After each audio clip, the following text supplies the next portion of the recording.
more. Hey there, fellow travelers. Mark. And Jocelyn. With Walter's World. And we want to say welcome to Wine and Whiskey Wednesday. Or actually for today, it is a beer. And whiskey. And Whiskey Wednesday.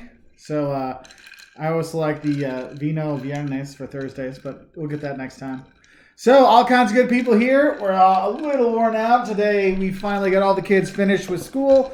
Liam finished on Monday. Woo! And Caleb, we got them through today. Took a little cajoling, but we've got it going on.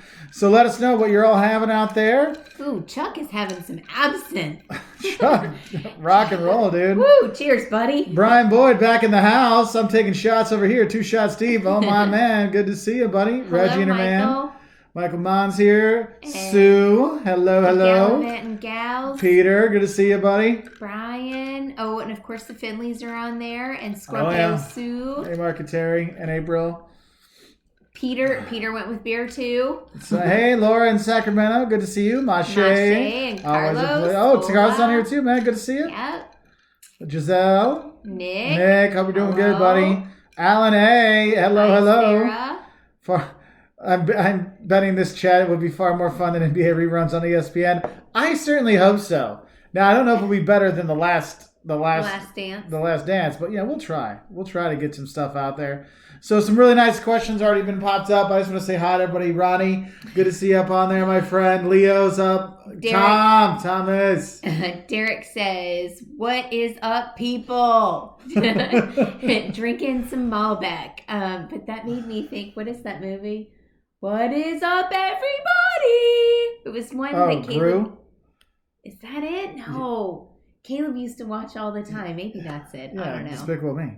Anyway, Brian loved our African safari video. I'm so glad. That was one of my favorite ones I made. One of the coolest, ever. One of the longest ones. At 24 minutes, I think it is the longest actual Walter's World video. But and worth every minute. If you are even considering about doing an African safari, you need to watch it. I wanted to take stuff out, but it's everything I wish I would have known before I went on an African safari. And the numbers are showing, it's not getting a ton of views. But the people that are watching are for 12, 13 minutes, which is over half of it. And they're because it is really everything you really need to know, from beginning to end. So it's really kind of a nice thing out there. WC in Maryland. Liz is bringing ice cream to the whiskey party. Are you putting whiskey on top of your ice cream? Because I think that could work. Vanilla with some, that would be nice. Hey Liz, good to see you. Slow Patty Mama. Picasso says hello from Thursday. Oh man, cool. so I make it a Thursday. I'm glad we have that. Thank you, Patty. I appreciate that. Paul Tipton. Oh, that's right. Happy birthday, Paul. Woohoo. Cheers, buddy. Happy birthday, Paul. Oh wow, Chanel's. What? Where was it? Chanel. Vogel. It's 4 a.m. where I am, so no real drinking.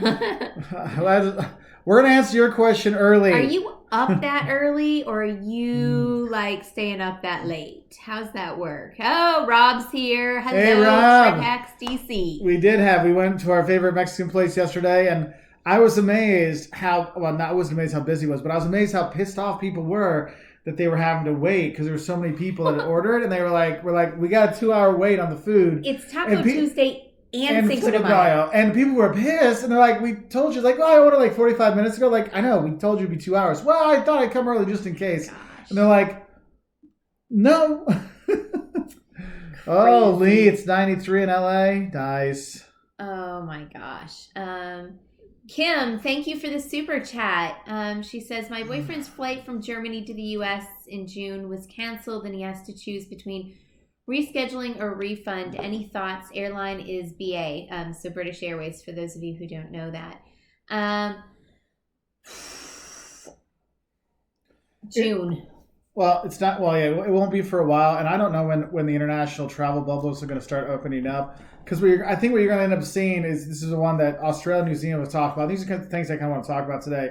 Because New Zealand and Australia have talked about having their own little travel bubble, so it's okay to travel between those two countries if you're already there, but you can't go from other places or come in.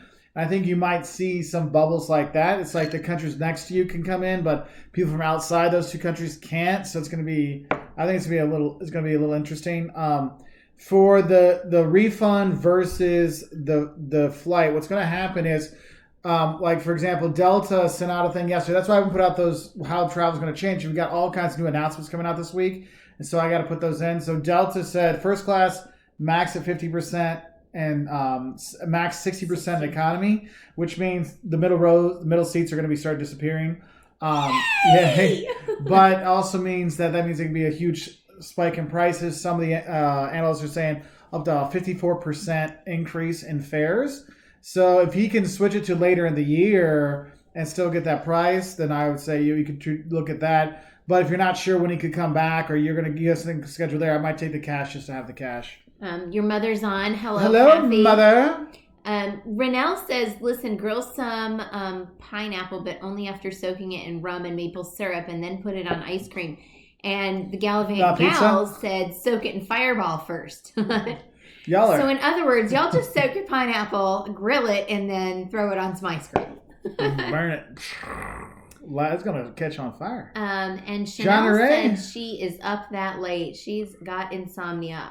Wow, I'm sorry. I'm glad we're here for you, though. Hey, and send your question again that you said at the beginning. Put it back up so I can read it instead of like trying to scroll through it again, because I thought that was a nice question. She was asking about how travel influencers, YouTubers are going to like turn out after all this. Could rinse the middle seats. Yeah. Nobody's upset about that. We are upset about the price increase, but it's understandable. Yeah. Hello, Musings at Midlife. Oh, hey. Somebody from Clearwater was on. Johnny, I think it was. It zipped by. But hello, Clearwater. One of my favorite places in Florida to visit. Mostly because I have family in the area. But it's a cool place, too. Great beaches around that area. Are those airline seating arrangements permanent? Lushy, who knows? I would have to imagine long term that's not a sustainable business model. I think once you have either herd immunity, vaccine, or treatments, then you will see they'll be back. Don't worry, they'll be back with force. The thing is, I don't think the price will go back to where they were. It'll be like, oh look, it's down to only 40% up from where it was, just because that's how things work, and they're all going to be in pretty bad shape by then. So there is that. Robert Drinkwater, good to see you. Hey, congratulations on finishing your last college assignment. I will drink to that. I remember that day. Angry Orchard for the swing. Good one. I got my last projects in for my students this morning, actually. Wait, hold still. I can't. It totally jumped. Like we were up here. Dagnabbit, somebody's going to Santorini to elope, and I think that's really cool. Yeah. So, Def Leppard Rules Rock, thank you very much for the super chat. Do you trust certain countries such as Belize and Iceland in saying that their numbers for COVID-19 are going down and flattening the curve? I think a lot of places are actually flattening the curve. I think the question is the testing. If we can have rapid testing and everybody can get tested, I think that's going to help a lot more. But the thing is, once everyone can get tested, of course the number's going to get up because more people can get tested versus people that have not been able to get tested because they don't meet like requirements. Like before, remember it was like you had to travel to China. Then it was like you had to have traveled. Then you have to be a certain age. I think once you have it where everybody can get tested, it's going to be a lot easier to open things up because then people can know, like, oh, I'm cool. If they have the antibodies or not. Yeah. So there's that. Yeah. So I'm going to scroll up here again. There we go. Santorini. So Timberline 45. We were going to Santorini in late July to get eloped. Nice. Does the other person know?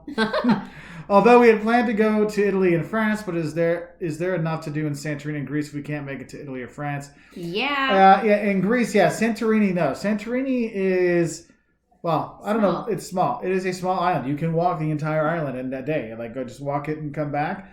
It's very popular. I would say like 3 days there. But if you're going to be going for elopement, so maybe you need a little more time. So I would say there are lots and lots of things to do in Greece, though. I mean, you'd be full of stuff to do. So yeah. I see Nick took a voucher for his Aer Lingus flight. Megan Morris is on. Hello. Nicole Banakis.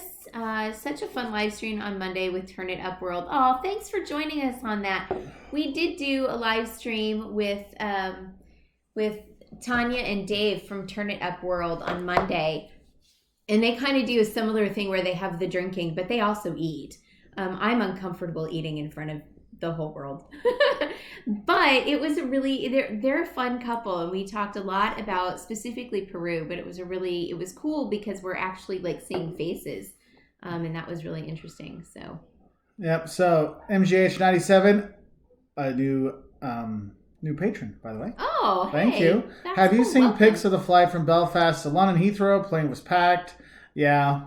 I think you're going to see some are packed. I think what you're going to see is you're going to have those major connection ones or major route ones are going to be the full ones kind of stuff. And the side routes might kind of disappear. So you're going to have, instead of that 45-minute drive to our Bloomington airport, we might have to do the 2-hour drive to Indianapolis or the 3-hour hell ride to Chicago for O'Hare. Let's hope not.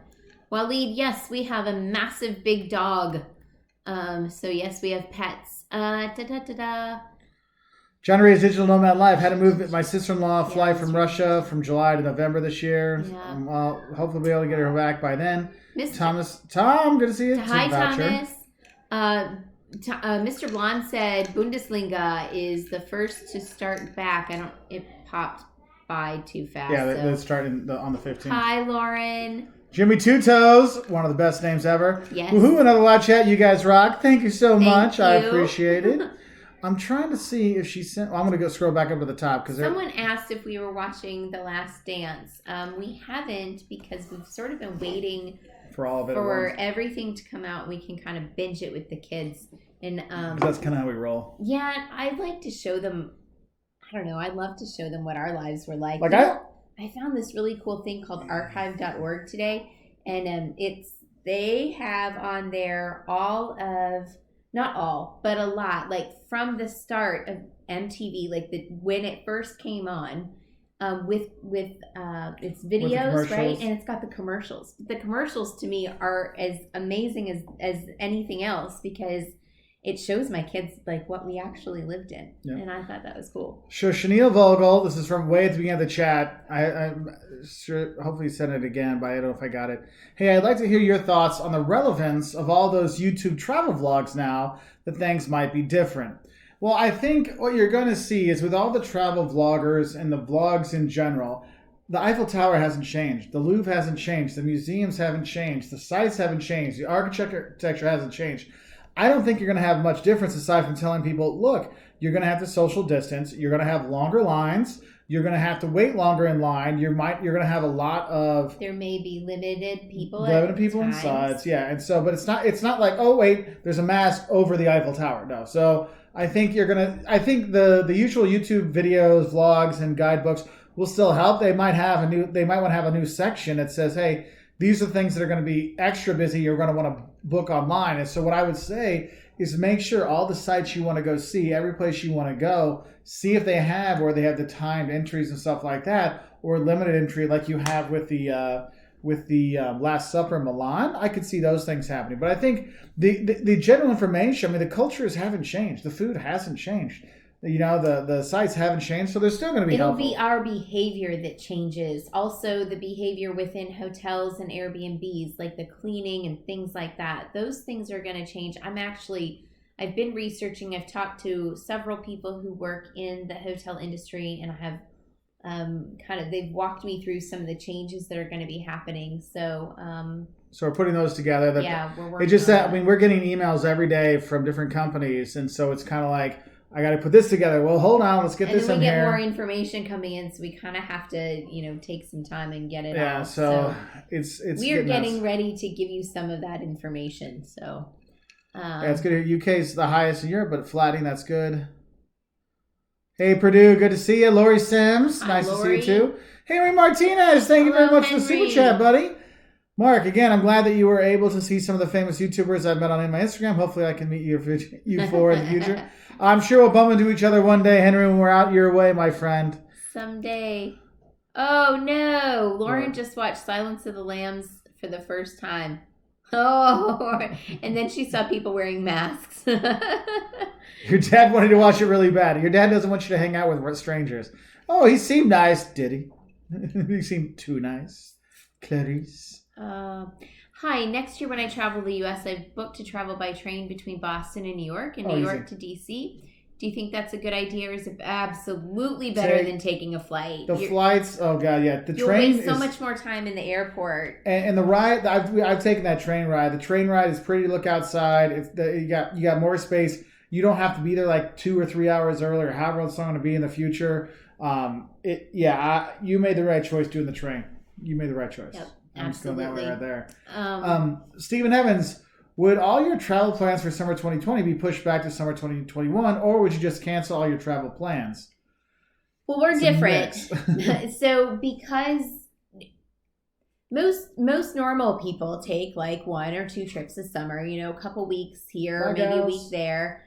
And we pretty much travel almost like half the summer for sure. We're traveling half the summer. So, and we are booked out at least a year in advance all the time with tickets. So ours is a little bit different. We have rebooked some things for later in the year, and other things we have taken like flight credit and things like that to use later. Yeah. So at this point, and right now I want to see what countries start doing, because you have a lot of countries like prime ministers or people say, well, maybe next year we'll let travelers in. And some place like Ireland, I think it was, they're like, until we have a vaccine. I'm like, we might never have a vaccine, so you're never let anyone in your country again or out. Yeah, that vaccine thing's going to be a funky. Yeah, and so that's where it's like, well, do I want to spend the money on that and then have to switch again later? It kind of depends. So that's why we have a lot of credit, but I'm like, well, what are we gonna do with it? And so like our friend's wedding we were supposed to go to this summer. He's actually, because it's in Italy, he was going to move to September, but they don't know if anyone can come in September. So he's actually postponed until next June. So I know, okay, so we'll have a similar trip that we were thinking about this summer then, but that's just because that wedding moved there. If the wedding wasn't there, we probably would have done something different. Right. But weddings often dictate our travels. Babies. Yeah, weddings and babies for the last, 4 years? That's 5 years? You'd think at our age we'd be past the weddings and babies. Well, it's because the thing is we have friends that are like, more mature like ourselves, and they're finally getting married. So you're like, I gotta go. It's a big dang because thing, like the only weddings we have after that, like after Nando's wedding, the only weddings we really have are like when like our friends' kids get married, and that's not the same. My youngest sister. Your youngest sister, yeah. There's a minute between us though. So are the gals leaving? Goodbye, gallivanting gals. Oh, look, Darian's on. Hello, Germany Travel Personal Guide. He says, what would be your first trip after travel opens up? Well, Darian, we know yours is to Germany. Bye, Lauren. Tell your mom happy birthday. Christian's on. Hey, Christian. I don't know what our first one's going to be because, it just depends when things open up. I mean, I'm going to guess if we do a domestic, we're looking at with some of our buddies to go out to the UP.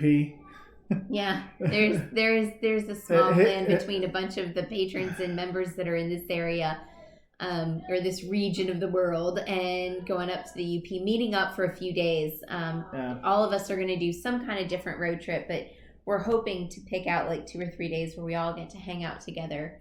So I can see if Derek can still pick out some good wine. Yeah.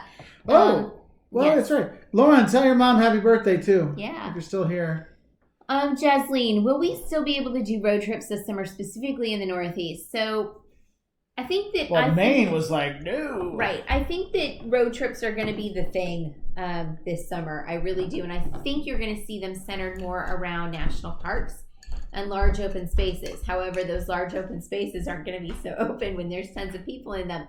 But I think that the Northeast, because they have been hit hardest, population density and things, I think that one is going to be a little more tricky unless you're not going to Manhattan. And Maine has put the kibosh on a lot, or at least they're planning to. So the Northeast is a little more up in the air compared to some other regions, I think. So Purdue, hello. Mark is drinking some local beer. And Christian, hello. Beer, my students actually work with these guys, and they're like, no, we want to only have draft beer. I'm like, look, eventually you're gonna need a time where draft beer is not gonna be enough. You're gonna need to have cans. I'm like, no, draft beer will always be there and it'll be working. I'm like, no, you should have cans. And then the pandemic comes and they cancel their beer, and shocking, they're now there. And it's actually this is a good one of theirs. I like this one. Hefeweizen. It's pretty legit. Darian would approve. Carlos says, odds of me being able to go to Portugal this summer in August. I already have these flights booked since November. So Possibly. I think that there's a little more possibility in August, and also because it's Portugal. So Portugal has been They've been on top of this. they have, and I don't know if that means that they're going to cut tourism, or if they're going to be open to it with some kind of limitations. So a lot of places are saying, you can come here, but you have to stay in quarantine for 2 weeks, which kind of cuts out almost every American, because Americans, generally speaking, have 2 weeks paid vacation. So very few people are going to be able to do that. And I think what you'll see is countries will have unless you're already here, you have the 2 week quarantine when you get here. So we don't have to ban people from coming. We just make it so it's not worth coming. It's kind of like, oh, yeah, you can come over, but our guest room is full of dog poop. So you're like, oh, maybe I won't come over. Okay, well, you can come, but you got to, and so then people find something else to do. Brian, what? Lee Bridges. Oh. Traveling to London and Italy next year, which airport to fly into and out of? Fly into Heathrow, out of Rome, or vice versa? It depends what time you're going in. Like, if you can have the more summer, like, if you're going, like, April till June, then I would fly into Rome and then go up to Heathrow. But if you're coming in the summertime, it doesn't really matter. However, I'd fly into Heathrow, because if you're coming from the States, it's a lot shorter flight. Yeah, it's an overnight flight, so you won't be as... Yeah, it's a little bit easier to take. Brian Boyd says, can you guys take a minute to discuss the Pause program you two are supporting? So Pause for the World is something that Mark and I started. Yes, it's right down here. It's an initiative we started for people who are self-employed or, small businesses, basically anybody who is being hit economically by this coronavirus and everything else that's going on. You go to pausefortheworld.com and you sign up.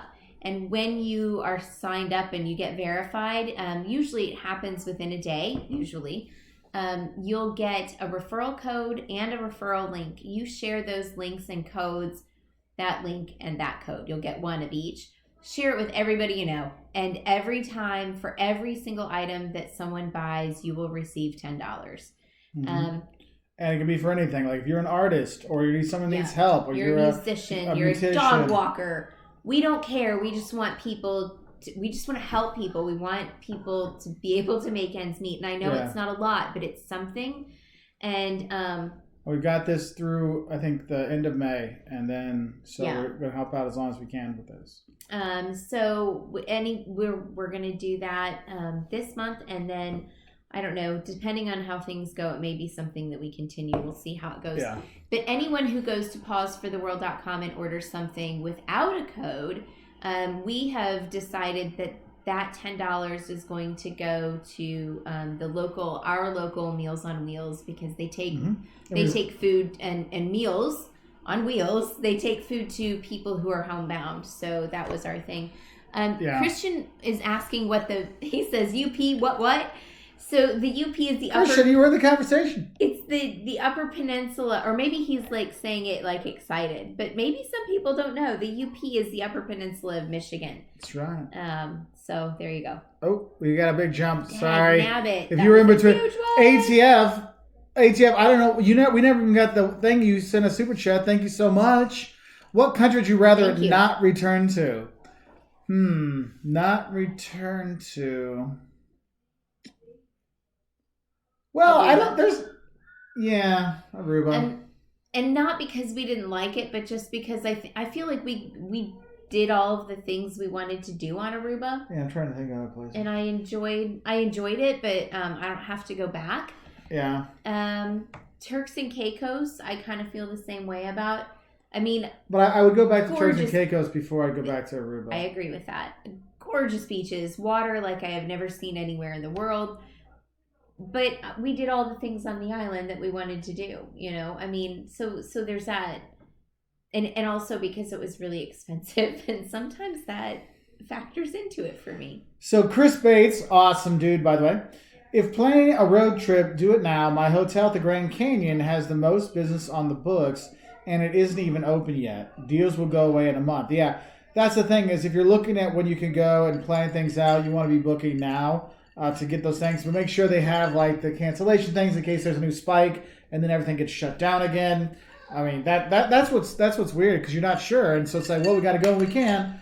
So I know like we're here in Illinois and we're shut down for the rest of the month, but I know there's other people now that are already back at the beach where they're at. So it's a state by state thing. Yeah, absolutely. So hang on. Going to Japan cherry blossom next year and hope to stay until the Olympics, assuming they'll be on schedule as well. Your thoughts? My thoughts are that sounds awesome, phenomenal. Hashtag if it all works. Just call me Jelly. Hashtag Jelly. Yeah, because that's pretty stinking awesome. Thomas Reiser says that if you're flying into Heathrow, hope that you go into the BA Terminal 5.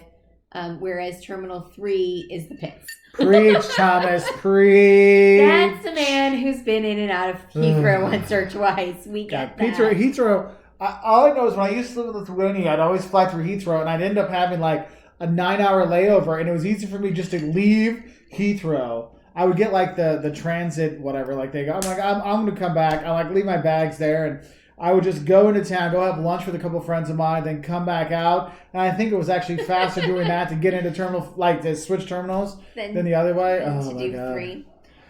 Giselle says, or were you going for that too? Yeah, I was going for Giselle. I know it's probably too early to tell, but I've purchased a ticket for a concert in Boston at Fenway Park. Awesome. In September, do you think that's a possibility or not? I have this feeling that concerts, as we have known them all of our lives, are not. I have this feeling that they're gonna, unless you're people together, you can sit together, and then you're gonna have to have 3 empty seats, or every other row will be empty. Or I have this feeling that that's what it's gonna end up being. Because I feel like with concerts, especially like for a while, an event space like that, you're gonna probably have it where it's if there's no sports with fans, there's not gonna be concerts with fans.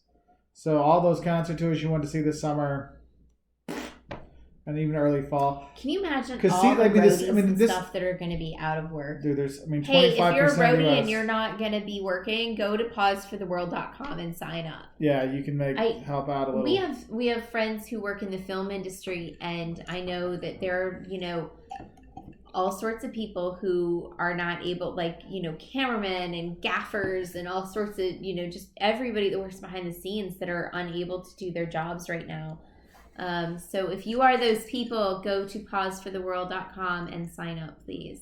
So Sloan Mama, we will talk about that on our patrons live feed on Saturday at 9 a.m. We'll have our patrons and members only live feed this Saturday. So those who are the members or patrons, you'll get an announcement about that. If you want to learn more, you can click the join button down below to find about joining up and becoming a member for all our live stuff. We actually have a private Facebook group for all the superheroes out there and all kinds of stuff. So we have all kinds of things. Oh, wait, Galvant gals are there. Oh! I'd be more than happy to go to Ireland and quarantine in Ireland for 2 weeks as long as I'm on the West Coast.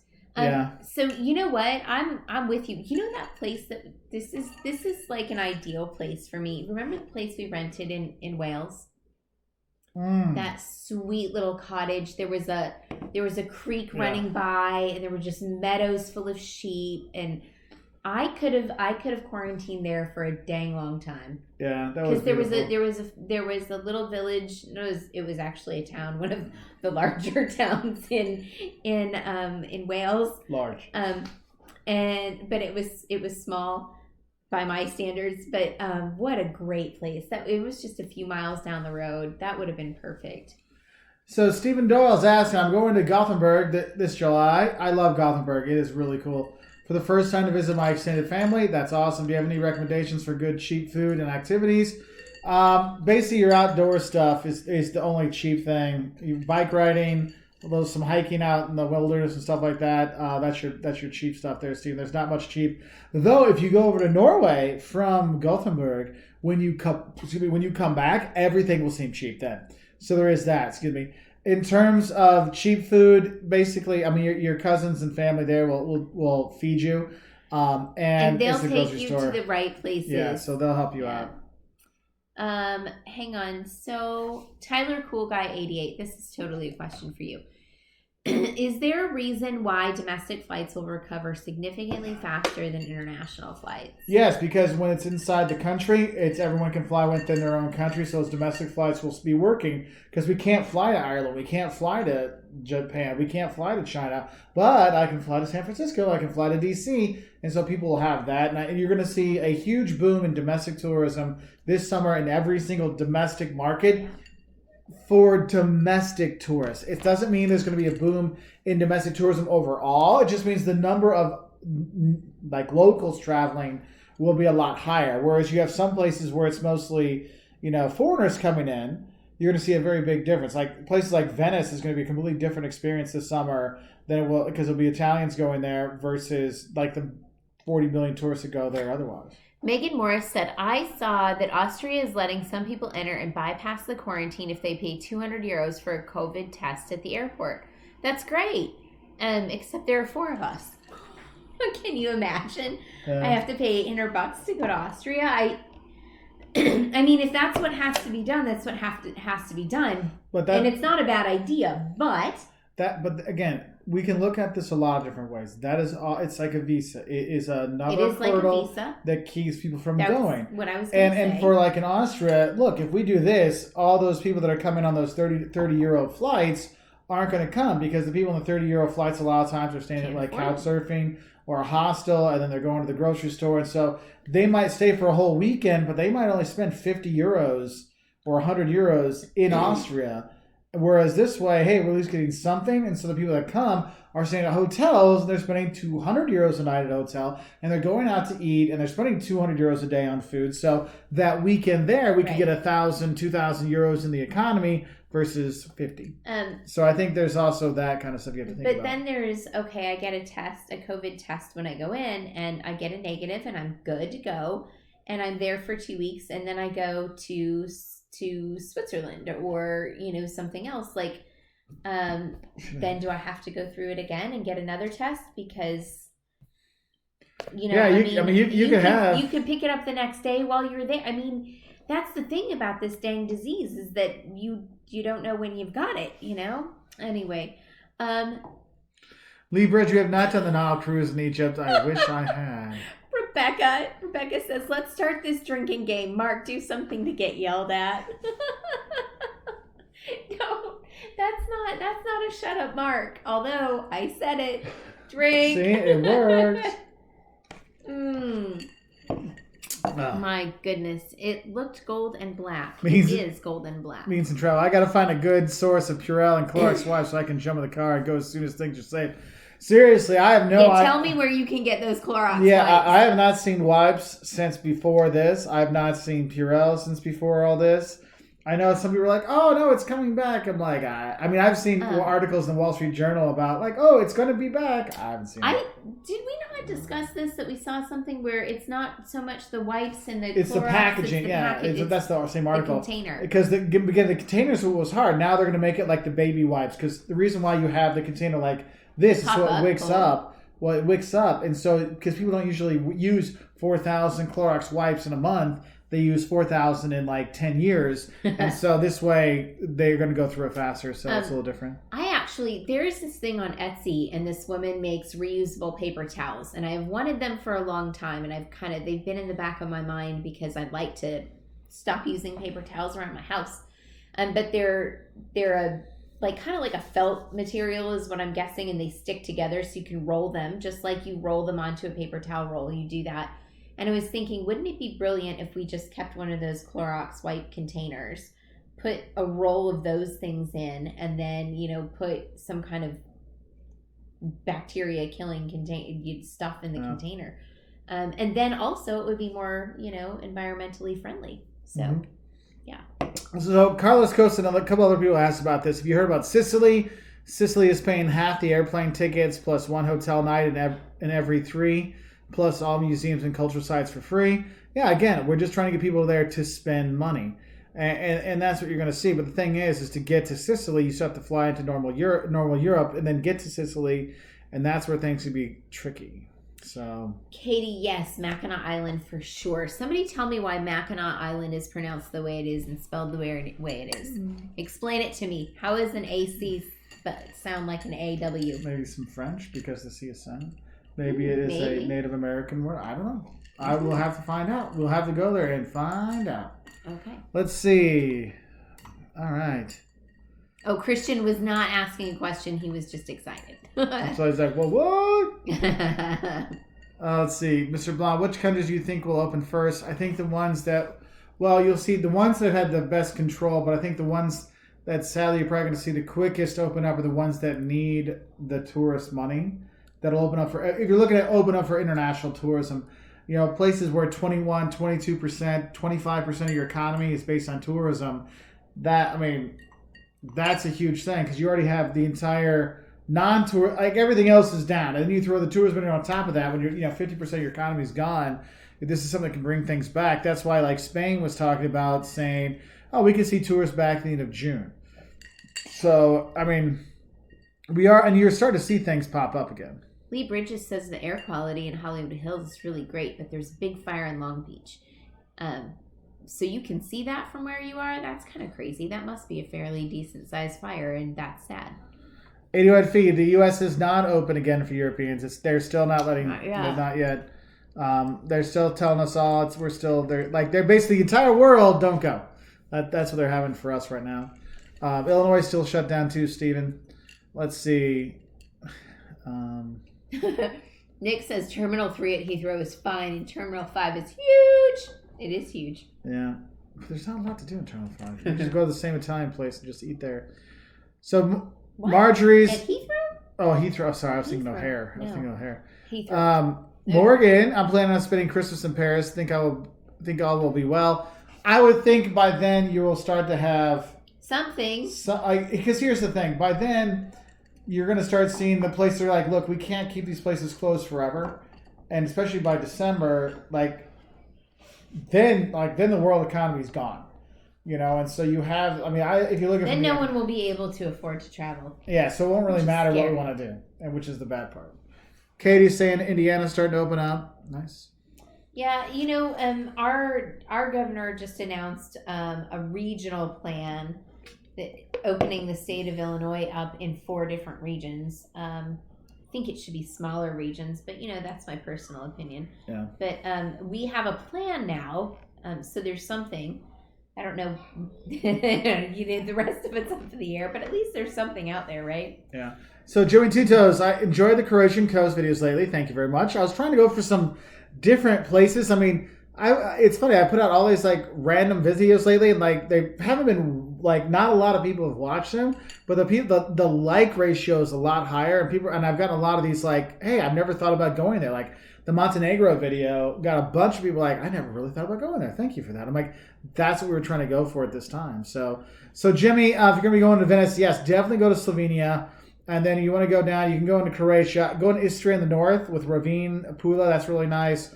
You've got down the Dalmatian coast where I made all those videos, you have that. Montenegro. From Dubrovnik, you can go to Bosnia. You can, what's the town that's right there? I can't think of it. There's a town right there you can go to from it's Dubrovnik. It's really pretty over, with the bridge. Yeah. And at least we're on the same page. No, that's not it. That's not it. I can't think of it off the top of my head, but dang it, usually I've got these down. No, that would be a really great trip. Bring a lot of sunblock, just letting you know. Hi, Nick. Hello, Max. Yeah, I'm getting there. Let's get to that first. I'm getting there. Wait, I don't know. We're frozen on our end. So for the 500 people that commented that we missed, we apologize. Yes, Georgia is very open right now. John Didier, thank you very much for the super chat. Will you tell us more about your cruise down the Mosel? Thanks. Okay, so the thing is, if you're going to be cruising the Rhine or the Mosel, you can do the river cruise option where you're sleeping on the boat and do that. But we didn't do that. What we did is there's actually a ferry service kind of thing that goes little town to little town to little town to little town to little town. We actually like that a lot. I mean, I didn't do this with Jocelyn. I did this with my mom. I've done this with my mom, I think, twice. I've done this with my buddy Magnus. I've done this by myself. And what's cool, you don't even like Germany, so hush now. Maybe you like Germany. Shut up, Jocelyn. That's triple drinking right there. Okay. I'm going to go make myself another No. beer. No, I'm good. So John, so what you'll end up seeing is you'll go, and what's cool is you can go to each of these little towns. I would say some of you just need like a little like plan it like one is for dinner, one is for lunch, one is for dinner, and you're gonna overnight there. Then the next day you get up, you take the ferry after you get your stuff, you go to your next destination, you drop yourself at the hotel, see the little town, go to the castle, drink the wine and stuff like that. Because it really is like wine hut kind of stuff like that. And I've actually had it last time I was with my buddy Magnus. We went and we actually had a car and we were doing the things. We ended up parking our car on one side of the river, taking the ferry over, like down the way. We found Paul Knode, who was this German winemaker who's passed away by now, but he used to deliver wine to my buddy's parents. And so we went to his house and we found him and he's like, oh, hey, come on in. And he just drank wine with him for like 6 or 7 hours. His wife came out. It's like, oh my God, thank God he's with you. We're like, what's going on? Well, because he had a little dementia. And he had a clear day when he found us, and so he brought us in to tell us the whole stories. And they're like, and then we met his son and everything. They talked about, but by then we were just like 6 or 7 hours drinking with a wine guy. It was just bad. So we actually left our car on the other side of the river, found a hotel there, and you'll do things like that. I really like Kolchum is my favorite town on there. I highly recommend it. Use that as kind of a base. You can go over to Berg Eltz and see some stuff there. That's another popular castle you see a lot of times. Let's see. 808 Fee, thank you very much for the super chat. Thank you for your great videos. Oh, that's very nice. Ever been to HNL? Used to live there. HNL. Honolulu. Oh, Honolulu?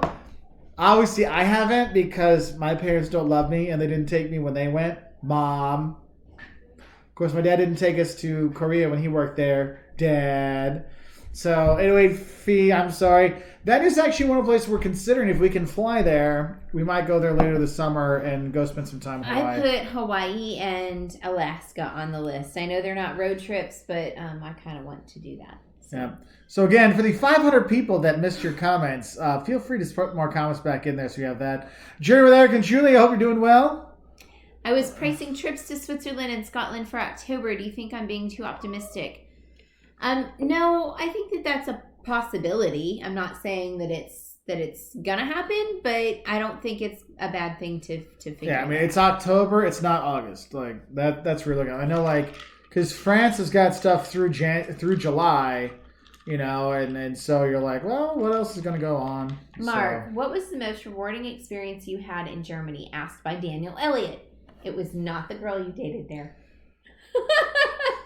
No. With the fingernails. Yes. Or the fingernails in the opening of the cans. Yes. Anyway, who asked that one? Daniel Elliott. Where's Dan? I don't see Mark's. I'm going to answer for him. It says, what was the most rewarding experience? I see it. My most rewarding experience. Got his master's degree. Yeah, I got my master's degree there. I think so. My favorite memories, probably my most rewarding thing, is actually meeting my friend Magnus, one of my best friends ever. He and I, we still are best friends. We still try to see each other every year, every other year. He was supposed to be in Boston. Like, I was supposed to be in Boston tomorrow to meet him for like 2 days while he was there with his family and then fly out. But obviously that didn't happen. So I had to figure out a new way to see him. So that would be me and my buddy Magnus. And we met a lot of other friends there. But yeah, I'd say my buddy Magnus and then my degree. But also I think rewarding wise, learning how to really enjoy wine and accept solo travel, because I remember actually going back to the Mosel River thing. It was actually the Mosel where I actually had the longest kind of like solo trip, and I was so used to travel with friends and backpacking with buddies and stuff. And I was in Kolchum by myself, and it was weird because I was texting friends. This is before like you had FaceTime and all this. You had Snake on your phone. And I would like, you text a friend for like 50 cents, remember back in the day. And I remember there, and I'm like, okay, I got to stop this. I don't have the money. I was a student at the time. Like, I don't have the money to do this.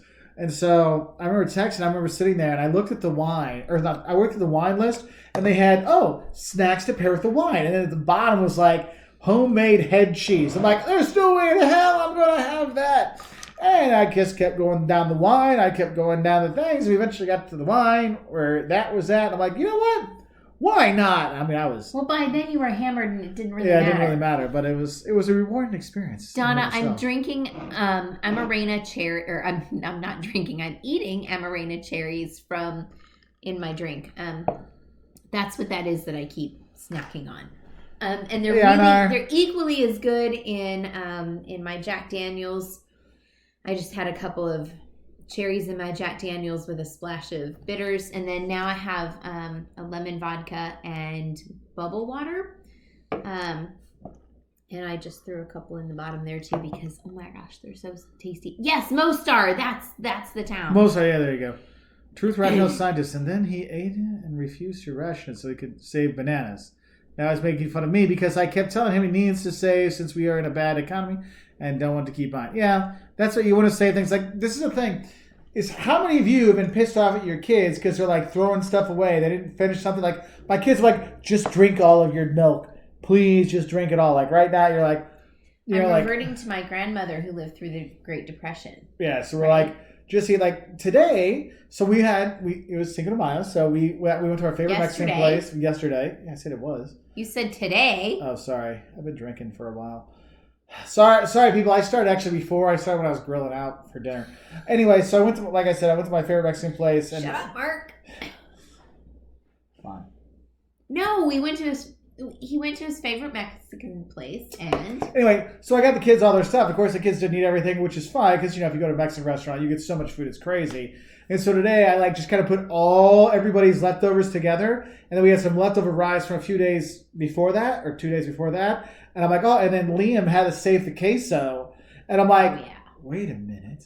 And so I put it all on a flat top. Then I dumped the rice, then scraped the queso out, made that, stirred up for like 10 minutes. I'm like. They're like, this is really good. I'm like, yes, we ate the leftovers. Yes. You don't know how many times you've made leftovers. I just remade them into something else. Yeah, see, you remake.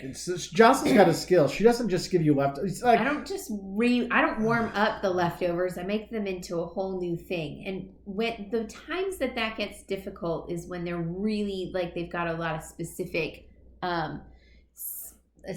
spices and things like that. So like, what was it that I made? I don't know. You made something. The pork tenderloin. Yeah. I got this. I accidentally ordered a 9-foot long pork tenderloin. No joke, longer than a arm. $15 for 9 pounds of pork tenderloin. No, it was $13.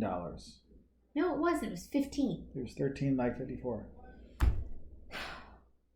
I did the ordering, jackass. She got like a 9-pounder. Shut up, Mark. I had a 9-pound tenderloin. Okay, it was longer than my arm, and it was $15. Anyway, I cut it into smaller roasts, and one of them was like really big, and I made that into something. Smaller. They were like the size of my head. They were. Do you know the human head weighs 8 pounds? Well, there you go. Thanks, Jocelyn. Can you name the movie? Jerry Maguire. There you go. So, anywho, that one was really big. And I had done Mexican spices with it and stuff, which made it a little harder to remake into other things. But I managed. What I should have done with that was made green pozole for the last one. That would have been perfect. So, Krista, my friend from Turku, represent, was supposed, if those who don't know, I was an exchange student in Turku, Finland when I was in high school. My friend from Turku was supposed to come visit in March, but obviously didn't get to come. Your Finland videos have helped me so much with our friendship. How can I visit her one day? I hope visit her one day. Seriously, we got to get a bigger screen. This Surface is. I know. It's I'm like all up inside. Like last time we did this, we did it with our bigger computer screen, but it had such a crappy camera. This is so much better. Anyway, I'm glad I can help out. That's one of the things I like about these videos is we talk about the culture stuff. You start to understand better. It's kind of like, when you meet someone that watched the same TV show or cartoon when you were a kid, you're like, and we can always talk about Mask and G.I. Joe, right? Like, oh yeah, like you have that. It's like The Last Dance now. Everyone is like reminiscing back to like, remember when we watched Jordan? Like one of my buddies from college and I were like, oh, remember when all the guys had like the lines up and you could bet in the bathroom? I'm like, oh yeah, right. Yes. Jocelyn. Rebecca wanted to know if you had filmed me cooking that pork. No, he hasn't. But I am going to make pozole with another leftover pork thing, and at some point. You can tell them all the stuff. And so far, I have done Greek lamb, Greek style lemon potatoes baked. Mousse de maracujá, which is a Brazilian dessert. What did I do this week? Tapioca. Oh, tapioca and the little pancakes. And I always thought it was a really good thing to use a sifter to make those. And I figured out why it's not and why the ladies use a sieve and just kind of use the wooden spoon in them, because it makes bigger, better pancakes. So those will be coming out. Yeah. I want to do the pozole. Oh, I got to make brigadeiro this week. I know, you have all that condensed milk. Yeah. Sweetened and condensed. Sweetened and condensed. Yes, means to travel. Mexican leftovers are amazing. Just like Derek's wine pouring. Lee Bridges does fencing. My friend Sandra is a big fencer. Yeah, he does. My friend Sandra's a big fencer. That's like one of her things. So, I just want to do that. Johnny Ray's Digital Nomad Lifestyle. What is the most expensive whiskey you have ever tried? We were on a cruise once and we were invited to try it. $5,000 per shot whiskey. Does it come in a gold cup? Oh my God. On the house. Can you believe it? No, wait, I can't believe it. That's crazy. $5,000 a shot. So shut the front door. The most expensive shot I had, I didn't have. My friend let me take a sip of it. Of course, now we can't do that because Corona. But we were in Las Vegas. My buddy Jeff. Because Corona. That's the other. Damn you, Corona! Because Corona. Because Corona. No, my buddy Jeff got this stuff because it was his favorite ever. They don't make it anymore, and then the people that had it burned down. So like it's like there's no more ever, and they're using like science to try to figure out the composition, all kinds of stuff. He's like, he's like, that's the real deal. And so he got it. I mean, I think it was like like $150 shot or $200 shot. I'm like in Vegas. In Vegas. I'm like, that's beyond. I'm sorry, I'm not paying that. I mean, I got to put my kids through school. I can't spend money on stuff like that. $150 shot. And so he's like, well, have a sip. I'm like, that was good, but I ain't spending that kind of money. I'm like, I'm good with my Gentleman Jack, my Woodford, my Glenfiddich. Fiddick. Yeah. Hang on, hold on. Somebody said something that I wanted to answer, and I lost it.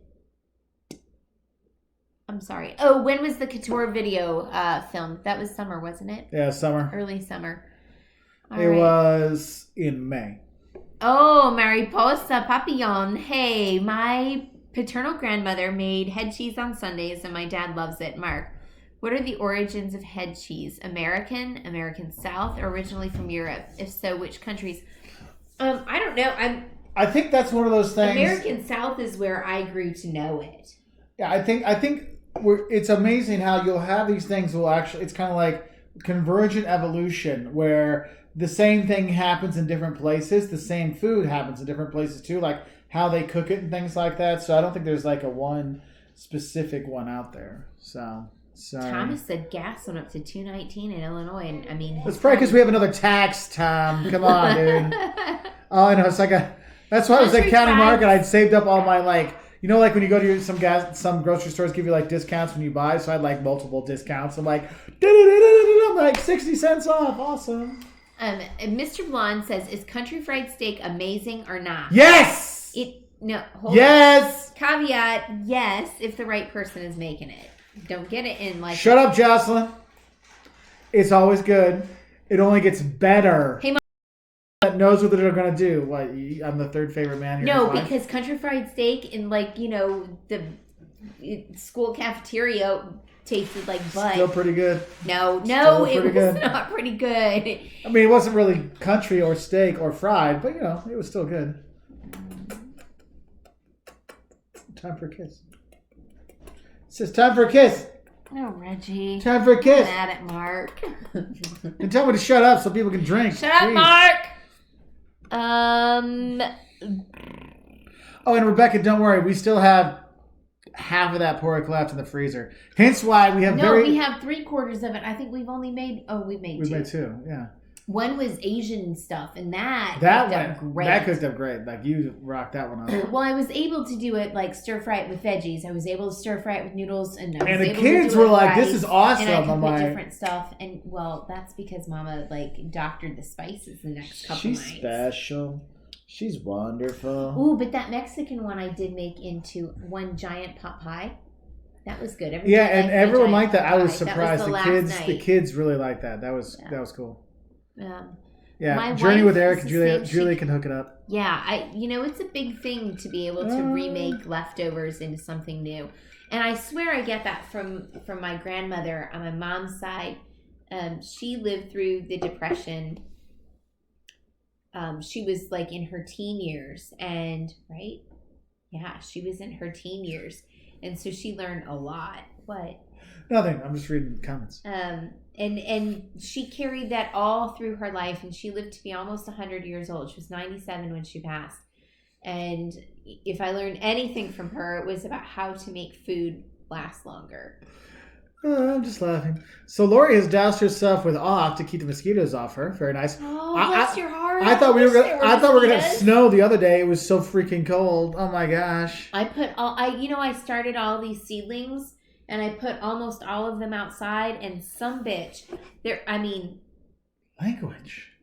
Shoot, dag nabbit. Dag nabbit, shucky darns. I put them out about a week too early, so I don't know if anything's going to make it. It looks like my strawberries are doing okay. My lettuces died, but I think it was because they were too small. Yes, I can say Lorenzo. Juan in Colombia, Medellin. ¿Cómo está, mi amigo? Medellin. I want to go there. Estaría bien.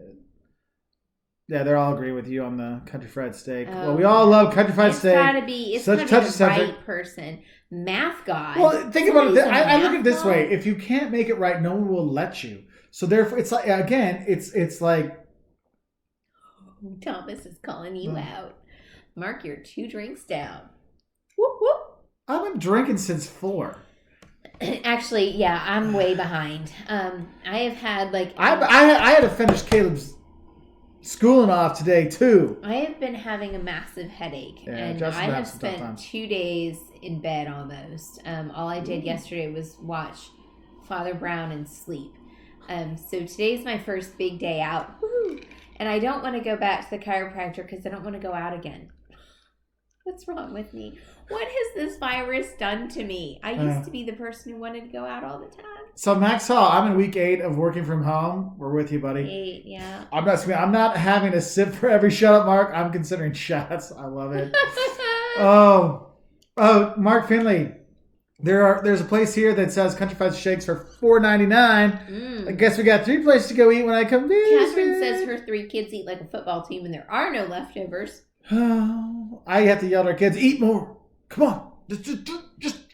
Like, I don't know. Like, why don't you eat it? And anyone else have kids that no matter how much you fill their glass, they still have this much left? So I actually give them a bigger glass so they drink more milk to get to there and stop.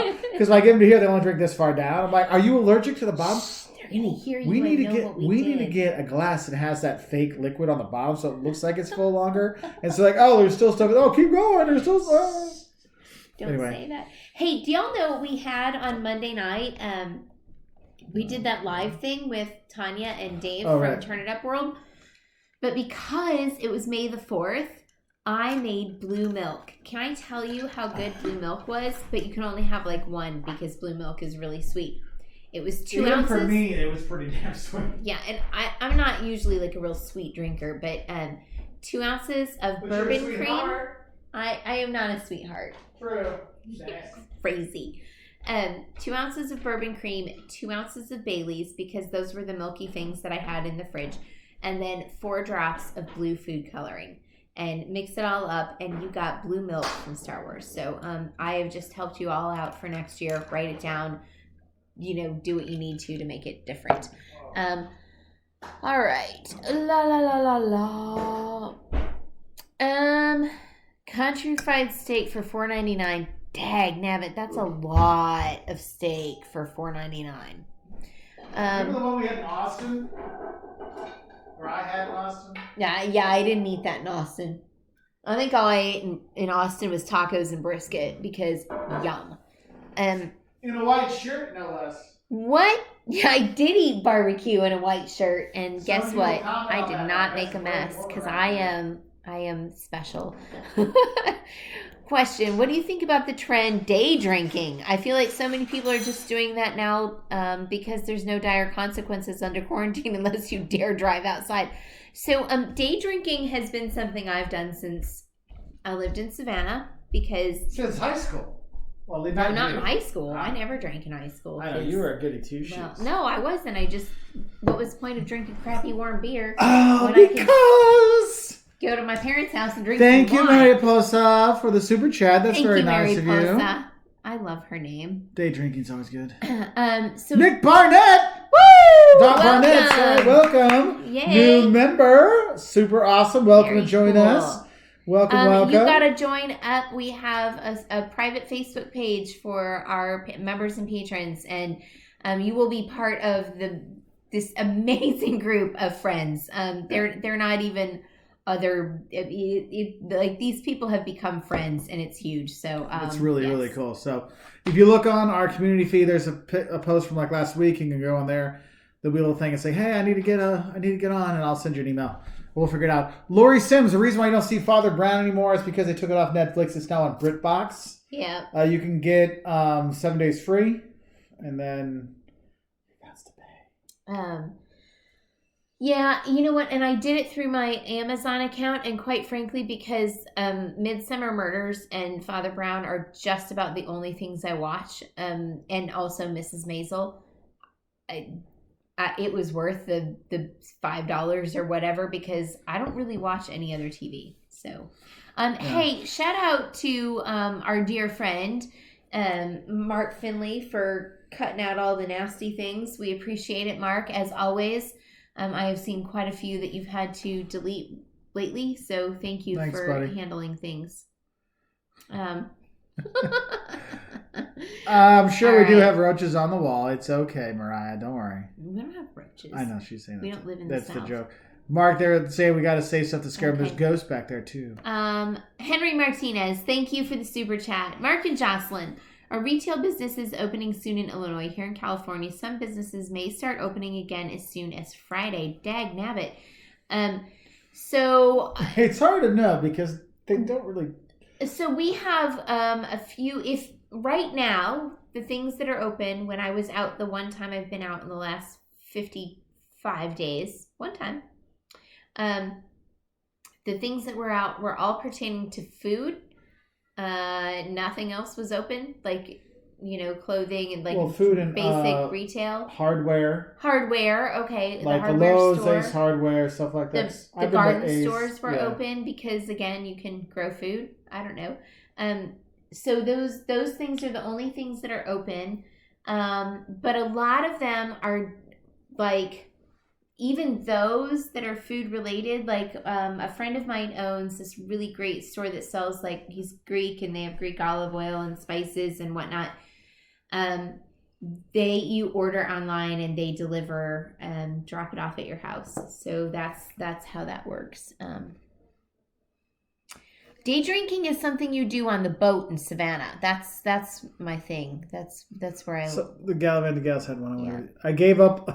I gave up in white shirts. I think I own a lot of Shout Wipe stock already. So you're good there. You know what I like better than Shout Wipes that I found is even better is a Biz pen. But I'm they're hard to find. They're really hard to find, but occasionally I can find them on and it's like, oh, they're there. I'm like, whoa, okay. Yeah, because when I get real darn excited about my biz. Jimmy Two Toes, working from home and day drinking is a dangerous combination. I don't know. You haven't really done I think everyone's so Zoom burned out. I know my students. I got to give props to my students. They were awesome. Like the first couple weeks when we switched to live classes and stuff like that, they were on there. They were watching the videos. But I could see, like, by week 3, they're like, I can't do any more Zooming. Like, and by the end of the semester, I think we got about 10% students participation and watching. But all my videos they could watch later, so like they could watch them more later. But it was just like, they're like, we're done. We're burned out from this. I can't take this anymore. And I was like, I'm not going to hold it against you. It's totally fine. Like right now, I'm trying to, because I have an online class, then I've got 2 face-to-face classes for the fall. But the thing is, they're all the same class. Just different students get to take them. And I'm still thinking, like, just in case these 2 become online as well, it's going to be tailored for online. So it was like, you gotta do the class differently. And I think that's where a lot of teachers need to realize, like, this end of the year, this was, hey, look, last minute, everything switched. We have that. But now people are not going to give people the leeway in the fall if they're going to You can say it. Let people drink, woman. Shut up, Mark! Anyway, moving on. He just keeps going and going, and I'm reading all these interesting things. So Christian, sleep habits having a tough time. Oh. We drink it at 9 a.m. Oh, sorry. Well, you know what? That's okay. Just call it a Bloody Mary, whether it's got whiskey or vodka or whatever. Who trolls the family travel channel? Some people are way too bored. I know. You know what? I got really upset with somebody that I thought they were like completely, like truly insulting me last week, and I wrote back and I was like, since you've decided to do this, and then I apologized because they were totally not talking about me. They were talking about my state and its rules. And I was like, I really apologize because I am so used to people saying ugly things to me that I just jumped to the wrong conclusion. Yeah, and Jocelyn's been really good. And I will say that this is one thing I really despise about YouTube and the comment stuff. Like, male YouTubers get trolls and stuff like that, but the trolls on female YouTubers is 100 times worse. Like 100 times worse. And I'll see like video, and I'll get on, like I'll watch like female YouTubers and travel vloggers and other stuff, and like SciShow, like the SciShow stuff. The women that do the things, they do a great job, but the hate they get, I'm like, come on, what the heck's wrong with people? So it's really sad. Oh, we got another new member. Yeah. Yes. Cool. Oh, Sue. Welcome, thank sister. you, Sue. Good to have you, Alpha Traveler. Awesome. Ace charged $5.95 for here. a mask. Natasha says, Mark, you look nice today. It's the buttons. Oh, it's the buttons on his t-shirt. And I shaved my neck, and I didn't kill myself, so that was a plus. Can I shave your neck? No. You cannot shave my neck, Jocelyn. Oh my God, you are my favorite human. I would never hurt and you. I'm not getting loud yet, and apparently I usually get louder. Who knew? Amit says, I know Shut Up Mark is a thing now, but FWIW. For what it's worth. Oh, for what it's worth. I could listen to Mark talk for hours. Much love.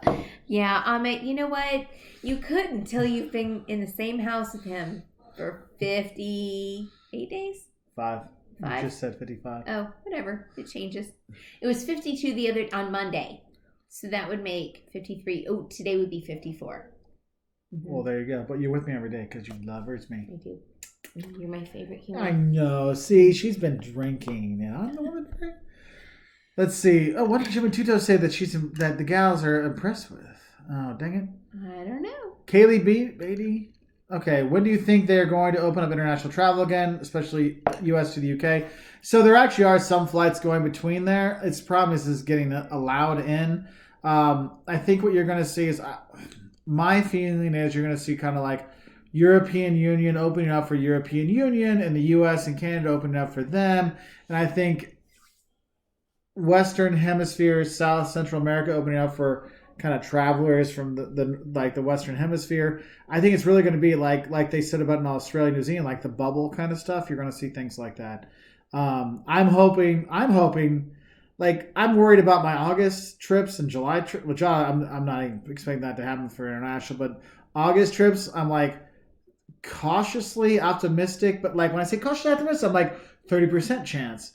But as it goes farther along, I'm feeling better like for like November, October. So you know the words. Use your words. Don't have use your words, Jocelyn. Okay, so my words were... Use your word, Jocelyn. I like how Mr. Means to Travel and Means to Travel are having an argument about Mrs. Maisel and between each other, and because they're not in the same place, because that makes me laugh. And Michael Mann is Derek be on the at toilet. Home. I don't know. Praise God with his working. Oh my gosh. We'll talk about your buildings later. In Dallas, the news is a salon owner being fined and jailed. I saw this for opening early. Crazy thing is she was jailed the day the governor announced salons could open this Friday. Which one was that? Journey with Eric and Julia. Oh, yeah. Yeah, I saw that. I the people that are getting thrown in jail for trying to, I don't know, throwing people in jail. I'm not even going to go there. It's insane. Kim says that online liquor sales are up 272%. Now, here's something I think is... Daniel, no one here is drunk, I promise. This is one thing I think, and Nick, good use of the sticker, my friend. I think this is one thing that's very interesting is now you can sell the alcohol for takeaway and stuff like that. I think if that could be something that stays, I think what you'll see is probably actually less drunk driving and stuff like that because people take the alcohol home because people are now getting trained not to eat at the restaurant but go eat at home. And the thing is for me, it's so stressful going to pick up the food, then clean everything off, and then get the food set up. So, like last night, I had all the plates up. I had the salsa jars already out, all this kind of stuff, so I could come and I would be the person that's contaminated or whatever. Whatever. And so I took the stuff, dumped everything out, smushed everything, got it all ready, threw it all away, so then everyone else can come down. Like, you can get your food.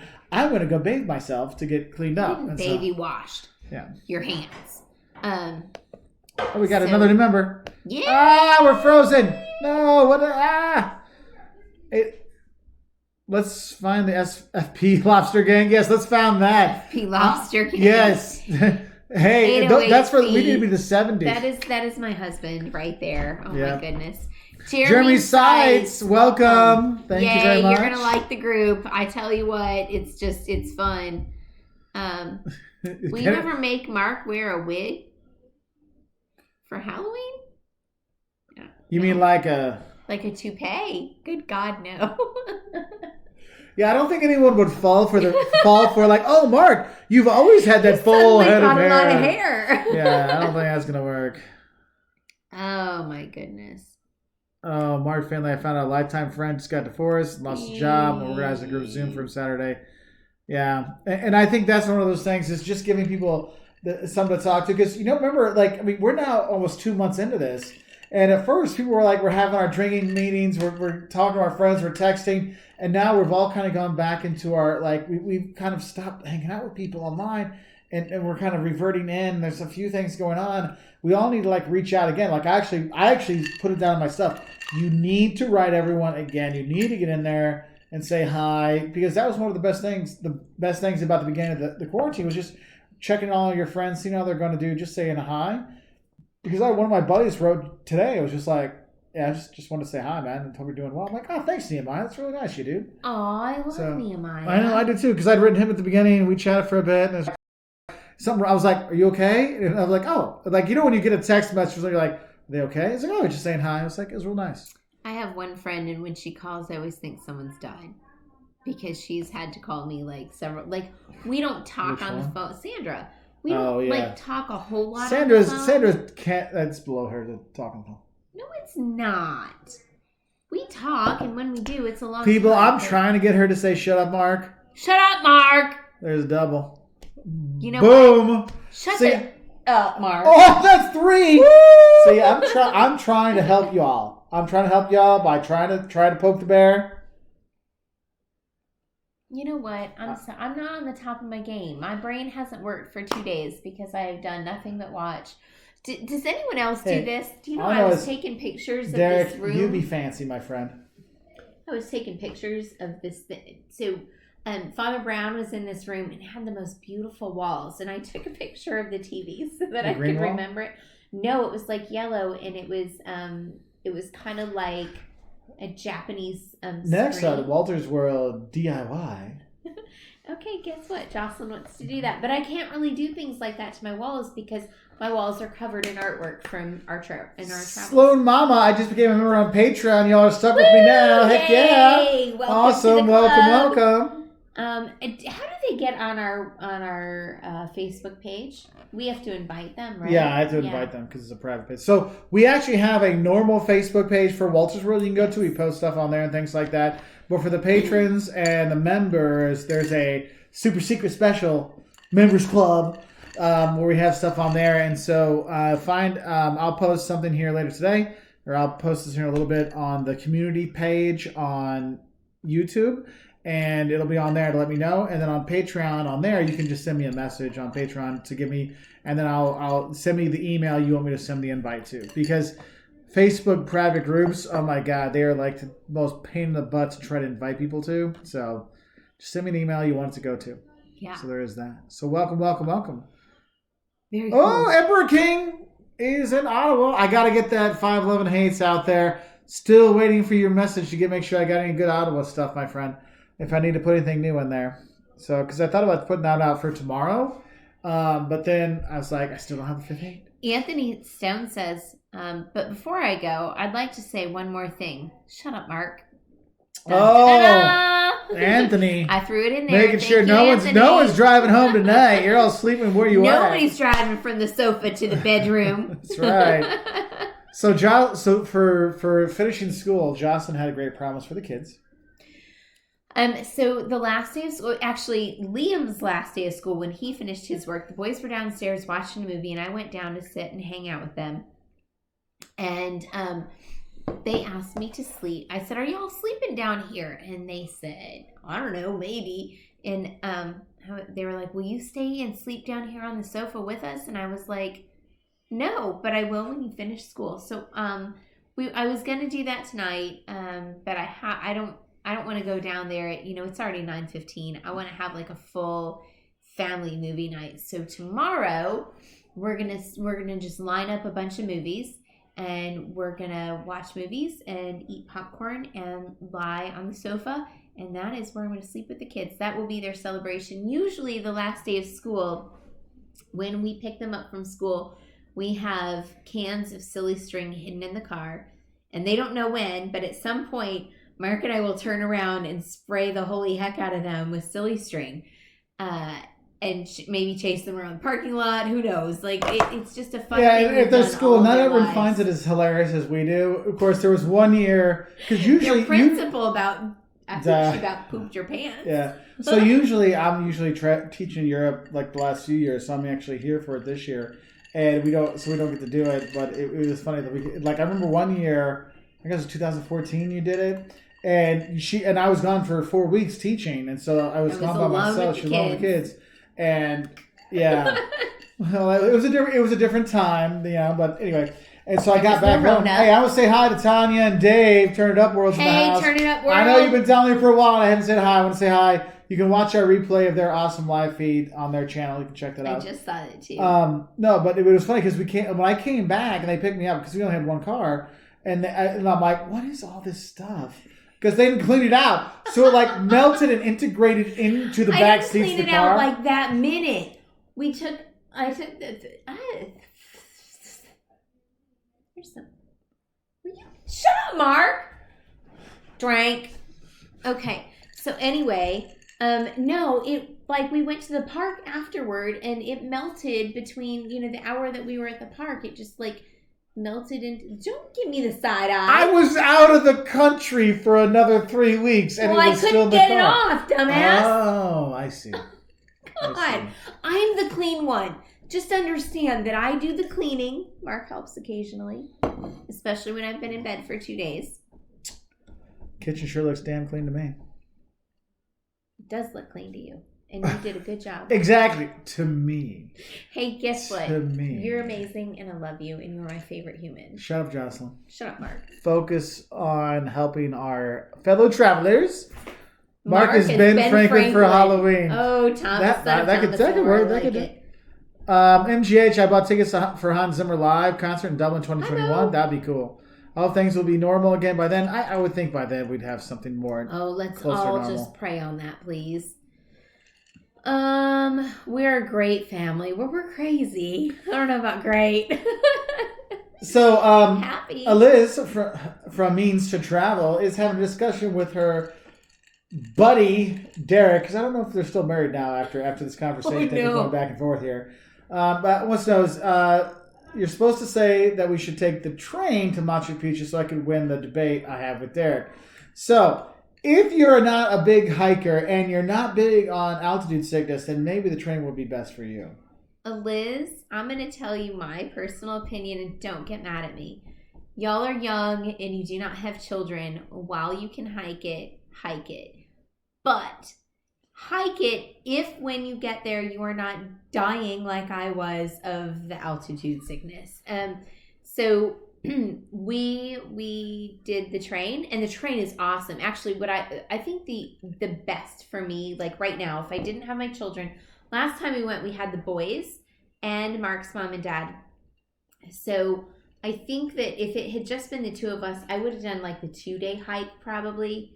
I say that hoping I would make it, because that day that we went up to Saksai Woman, we went even higher. Oh my God. That was the highest I've ever been in my life. Oh, I thought she was a goner. And I was dying. I mean, like, I was taking oxygen. I was drinking the coca leaf tea. I was chewing on coca leaves. I was ready to bathe myself in the coca leaves. Nothing was helping. It was really, really bad. Hey, Kennedy, that is so nice of you. Thank you very much. I appreciate that.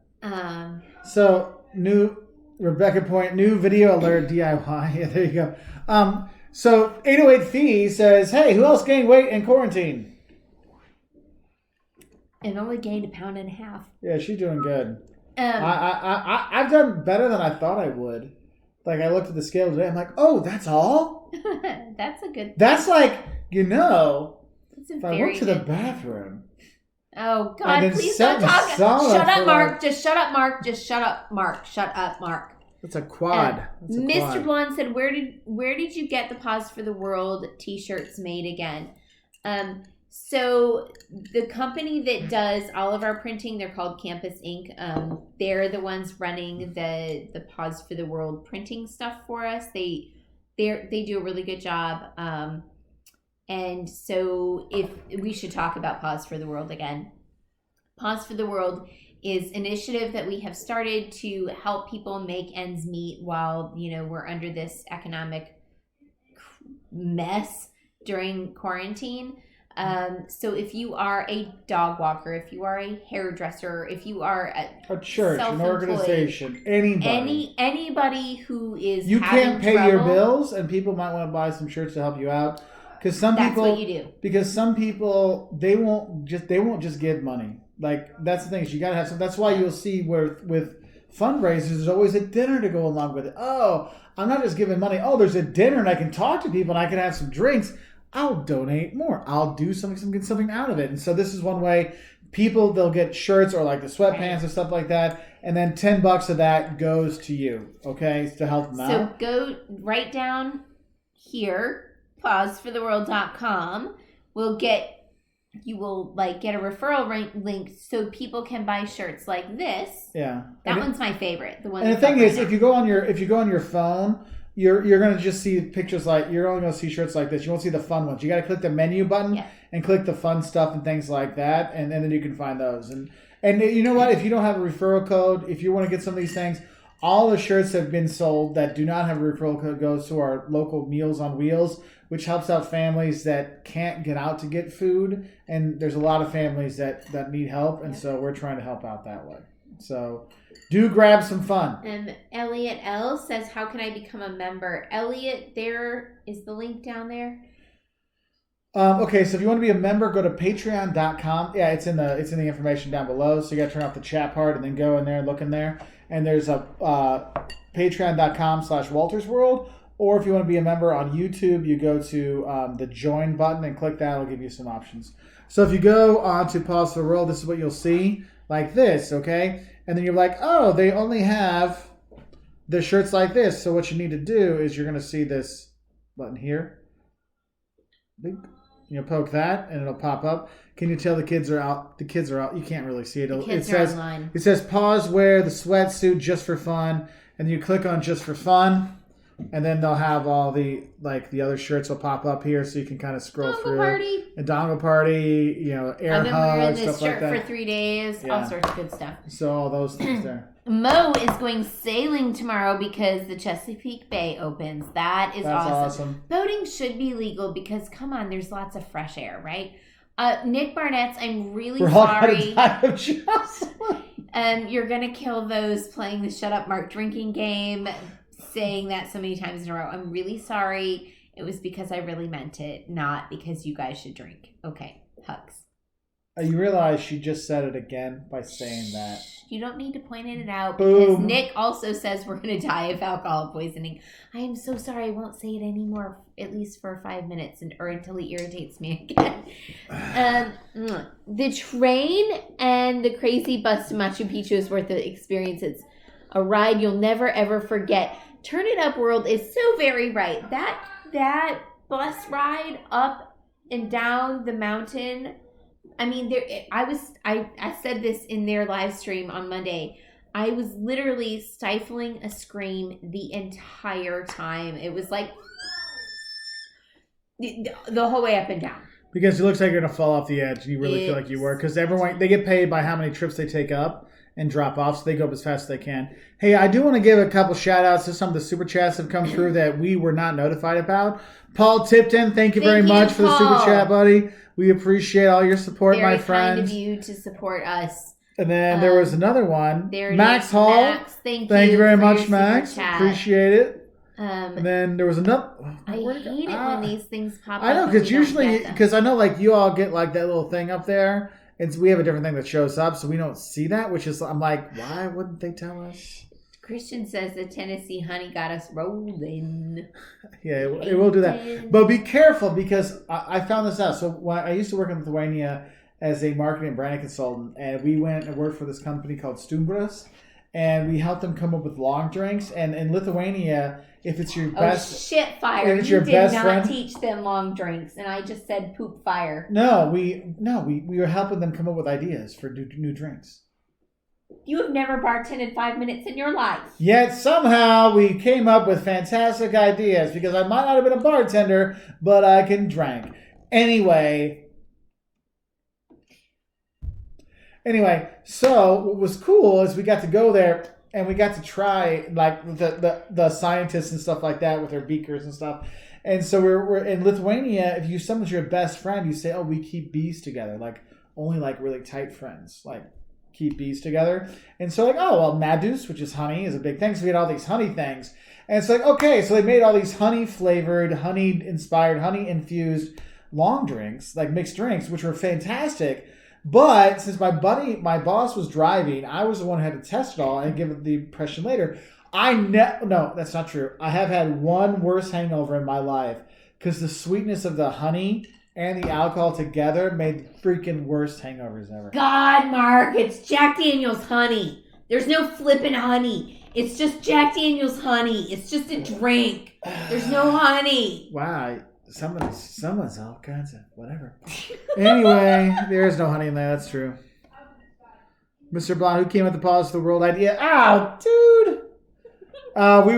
Us and our buddy Steve, we were working together to try to figure out ways that we could help people out. So, let's see. Thank you, Thomas, for having a Walter's World shirt. I appreciate it. And the thing is, if you want to get Walter's World gear, you can actually go to waltersworld.store and you can grab some shirts and stuff like that. The Andiamo, the Chichen Itza, not chicken pizza, Walter's World logo, all kinds of stuff. We have all those things. Martin got beat up in a chicken bus. Shut the front door. That did not actually happen. I didn't beat up in a chicken bus. No, somebody else named Mark got beat up in a chicken bus. What? That's crazy. I can't even believe that. That's just absolutely nuts.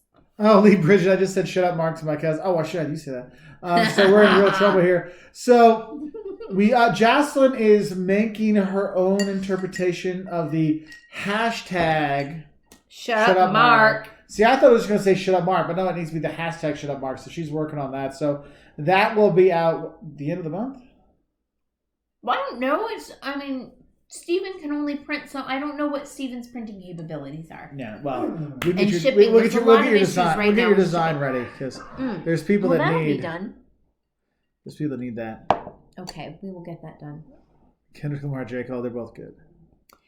Favorite? Lee's husband is also named Mark. I know that. So that was Mark is. That was the whole conversation. Yeah, even Brig knew that you were like. Saying, Do you want to? Adam wants to know what's our favorite brewery. Mine is the main brewery in Bamberg, Germany, where they make off beer, smoked beer. That's my favorite. And Jocelyn has none because she hates beer. I don't like beer.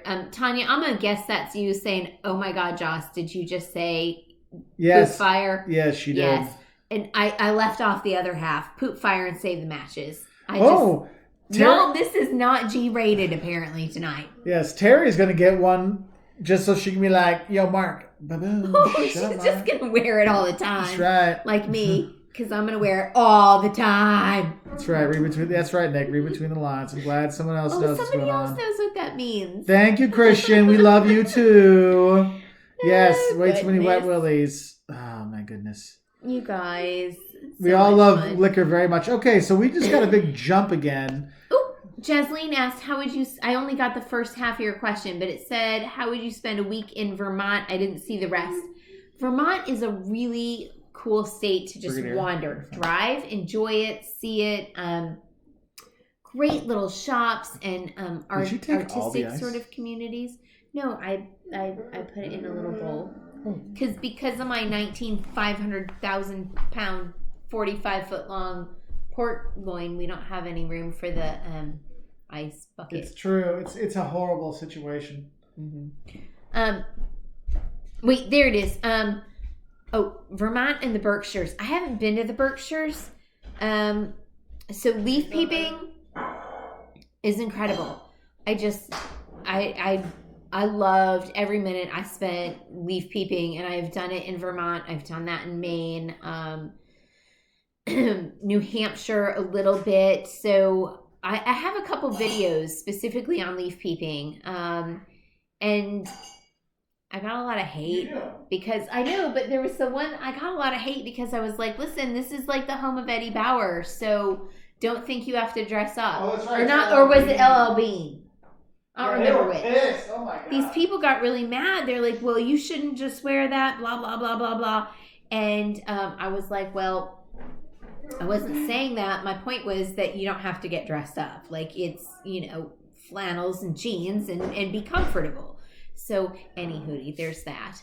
Jocelyn gets the hate because she just says hi. Yeah, I just get all the hate because people are ugly and mean, and that's that. But the rest of the world, those people are very small. They're not just like mentally small. They're like not very many of them. Brigadier, tell me why you're talking to me. Come here and tell me. Fuss, fuss, fuss. My dog is just over there talking up a storm. I'm sure you can all hear that. And Mr. Blonde says you should make a Shut the Front Door t-shirt too. That could happen. Because I do say shut the front door. As a matter of fact, I had a doormat at our front door that said shut the front door. Mostly because I scream that at my kids all the time. Because I don't know, I've never met children that just walk out. Shut the goddamn garage door. Jesus. Ugh. Oh, that's what I say. I mean, that's what you say. Oh my God. They do leave doors open. And the dog's like, can I come out too? No. But you're such a good dog. You're such a good boy. Yeah, he's getting a little insolent. Like, he is being a little precocious and just running out the door, which we have to watch because he just gingerly sneaks off. But then he runs when he gets out in the yard. He's like, woo, I'm free. Oh, yeah. Today it was like he was a baby again, a puppy. He's like, oh. He has to go find you toys and bring them to you. But when there are other people walking around, he freaks out and he does not. I was grilling out front today, and when people would come by, I was kicking the ball for him. Nice buddy. Oh, you're sore. That's what it is. Oh, come here, love dog. Who's got a little nubbin rubbing? Get your buddy. Yeah, he was all excited, so we kicked for a long time today, because sometimes he has his good days and his bad days. The people who had him before docked his tail, and I'm not a tail docker, but I'm kind of grateful they did, because the way his wags, it would probably hurt people. But his little nubbin's going like this. He's just a widow puppy. He's a baby. Right. Oh, I love you. Anyway, okay. All right. So, Sarah says, oh, we do that all the time. And there is that, yes. And there is that. And quintessential. Quintessential? Who says I used to say that a lot in the old videos. Did you? Yeah. Oh, there you go. Let's see. Okay. Your breath smells like horrible stuff. What Nick wants to know, what inspired the Walters World logo? So I can tell Jocelyn made it, but what it really means, she got it for me at the Carlinville Christmas Market in Carlinville, Illinois. Oh, he just slimed me with his spit. I love you, buddy. I love you. You didn't say it like that to me. I love you. Well, I love you too. I love you too. A lot. You said it with like a lot. What are these frown lines happening? It's called oldness.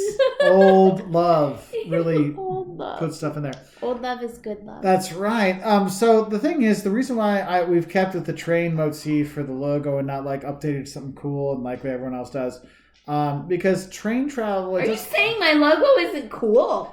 Shut up, Mark. Well, that's not for y'all. That's for him because that makes me mad. That was for them, in case people were asking. I'm fine with it.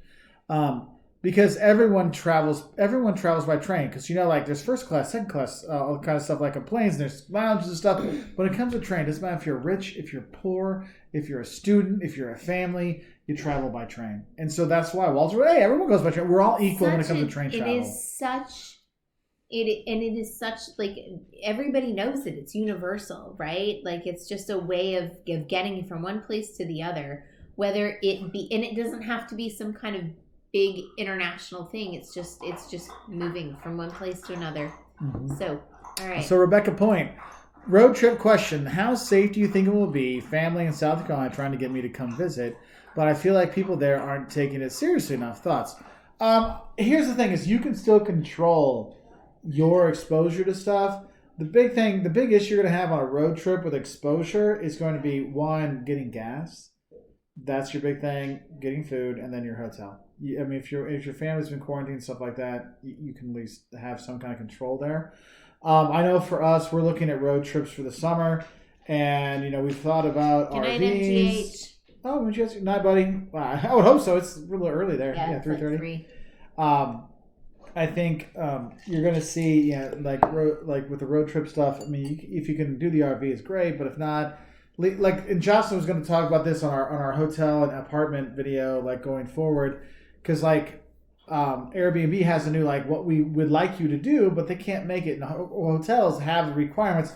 If you don't clean this like you're supposed to, you're going to lose your job. You lose your flag. So if it's brand standard, say that Holiday Inn says this is a brand standard that you clean this way. If they don't clean that way, they lose their flag. They can't be called a Holiday Inn anymore. But Airbnb, I mean, it has to be so many violations. There's ins and outs on that. But anyway, that's the basics. But Airbnb can say, we want you to clean these things. And I have a list that they've shared with people. But if people don't do it, what's the answer? I mean, it's not going to do anything, right? They can't enforce that. Yeah.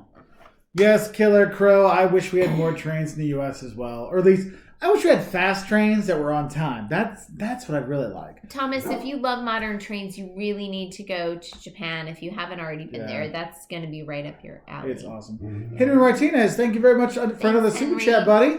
Mark and Jocelyn, thanks for doing these live streams. I believe a lot of other travel YouTubers I follow are hesitant to do Q&As because of trolls and maybe tough questions. Your thought on this? There's a lot of different reasons why people don't like doing live feeds. Some of them don't feel comfortable doing this because here's one thing. As a YouTuber myself, and I've gone to a number of other YouTube conferences. Jocelyn hasn't gone with me, but I've been amazed how introverted a lot of YouTubers are because they use YouTube to get out what they want to say, but you can control the environment. And so it's kind of interesting, wow, you seem so extroverted when you meet them in person, online, and then you see them in person, they're in a shell. So I think some of it is that because it's out of their comfort zone. Because, I mean, it took, Jocelyn will tell you, it took her a while to make the videos and stuff like this, and us doing all these live feeds really does help us talk to people and things like that. So for us, there is that. And yes, I do think the tough question kind of stuff, people don't want to talk about money. They want to make sure everyone's traveling. Because, look, this is not my full-time job. I'm a professor. I have a real job that pays all our bills, and traveling's on the side. So I can say stuff that sponsors might not like or that other people might not like. Because you know what? I got a real job. Whereas that's their whole life. And so they don't have that. Also, our whole thing is all about honest travel. And so we can focus on that. Whereas they're sometimes they're taking sponsors' money and they can't really say, yeah, don't go there because they give me money and I can't say anything bad for 6 months. And so you do have that. So I think that's another thing that's influencing. But also, just in terms of a normal YouTube thing, doing live feeds is actually horrible for your subscriber numbers. For your subscribers, I know all of you are watching this, you're subscribers. If you're not, please subscribe. People, your subscribers love live feeds, but the thing is more people drop off. They actually unsubscribe when there's more live feeds. And this isn't just on travel. This is on a lot of different channels. I know I was talking about this with Turn It Up World. I was talking with Nick Nimmin from Tuber Tools and stuff like that. It's doing live feeds is the worst thing you can do for your subscriber numbers because it actually takes them down. So there's a lot of different reasons why they might not do it. I wish more of them would, but I think a lot of it is you don't want to tell people, no, your vacation's done. It's not going to happen. And so I wish more of them would do it though. But it's interesting you've seen a lot of the smaller ones. Sorry, she didn't tell me to shut up, so I can. No, that was okay. That was important stuff. Thomas, we'll have to talk about you visiting Japan, because I think that you'll be surprised at how much you would enjoy it and how very different it is on several different levels. Mr. Means to Travel says, "Yo, Walter's World, what YouTube conferences do you think are worth attending? Asking for a friend. ... Okay, so I would tell you this: VidCon in LA is not worth it anymore because it becomes more of a fan site and meeting fans and stuff like that. So you don't get a lot out of it. It depends what you want. I know for me, I want to learn as much as I can. So I've done VidCon London. That one I like better because you actually learned a lot more. It's more like business oriented. Let's get these things done. I know the first day it was a 4-day thing, and the morning of the first one, everyone was, there's a bunch of people from the U.S. came, and all their stuff was talking about politics, and people were getting pissed. Look, we spent good money to learn how to be better YouTubers, Not and to hear about your political. We don't care about ideas. your political things, and then. Honestly, they must have said something at lunch because then after that, the politics came out and oh, this is what we paid for. So I like that one. The one when I talked to people in LA 4 or 5 years ago, it was much more you can learn stuff and meet people and stuff like that. But for what you and Eliz do, I mean, if your friend is the person I think it is, you'd be better off going for something else. There's one for you. I recommend go look for Lisa Lublin. She does Blog House. Which is a training and stuff like that. That's going to be more better because I go to conference to learn. More better? Yeah, more better. Did you take the English? 20, 30, 90 years ago. So there is that. So I would look at those. But Derek, we can talk about that later. You can give me a call. Let's see. All right. I think that something just popped up as if... Rebecca Point, the only time I see subscribers go up are for live streams of makeup tutorials. Yeah. Maybe we should work on that. Maybe I should learn how to do my makeup. Ba-dum-bum. Oh, that's the truth. Daniel Bam's joining the YouTube one. Corey Nice. Sims says, I tend to stay at mom and pop European hotels. Yes. We do that a lot, too. I don't... Occasionally, if we absolutely have to, we'll stay at an Ibis or something, or an Accor hotel if we have to. But generally speaking, when in Europe, we are at mom and pop places, pensions, or we rent apartments a lot too. So there's that. Terry Trueseeker, we are going to North Myrtle Beach, first time on the East Coast beach. So cool. North Myrtle is can be pretty touristy. If you want to get down, if you want to see something where it's a little bit just you, go down just south of Myrtle Beach to Oak Island. Oh, that's gorgeous. Oak Island's gorgeous. Oak Island is lovely. Okay. It's much more domestic, if you will. There's a lot of houses and things. He's not. Oh, this puppy. He used to listen. It's like your kids when they were young, they listen, and then they get to be obnoxious teenagers, and then you don't wish it at all. And he just needs the love. That's right. All right. So, so that's my information on that. We have a dog sitter, a house sitter that comes and stays to watch Brig when we're gone. Yeah. So he isn't alone. Mark and Jocelyn on Tang Dynasty says, I'm going to, oh my gosh, I can't even pronounce that. Hello. Tomorrow. I am helping people out with COVID-19.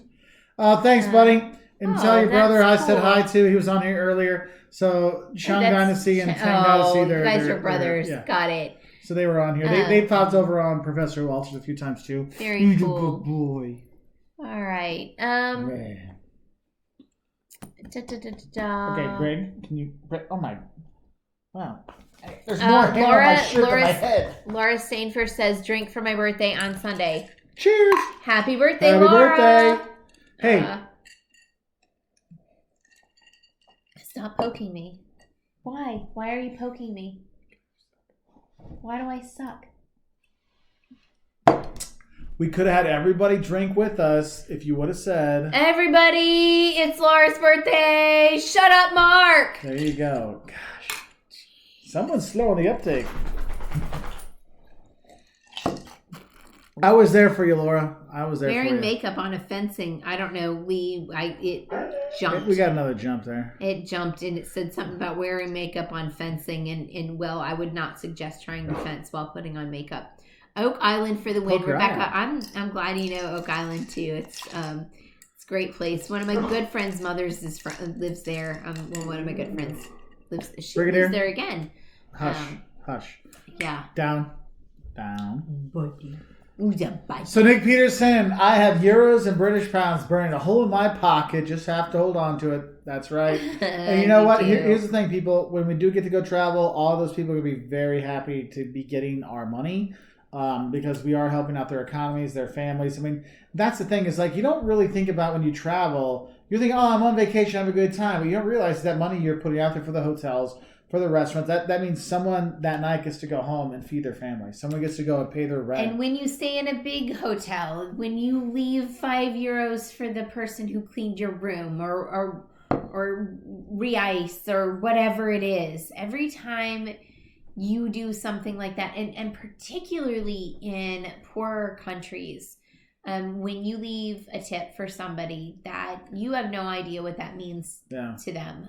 We brought tears to people's eyes before. We're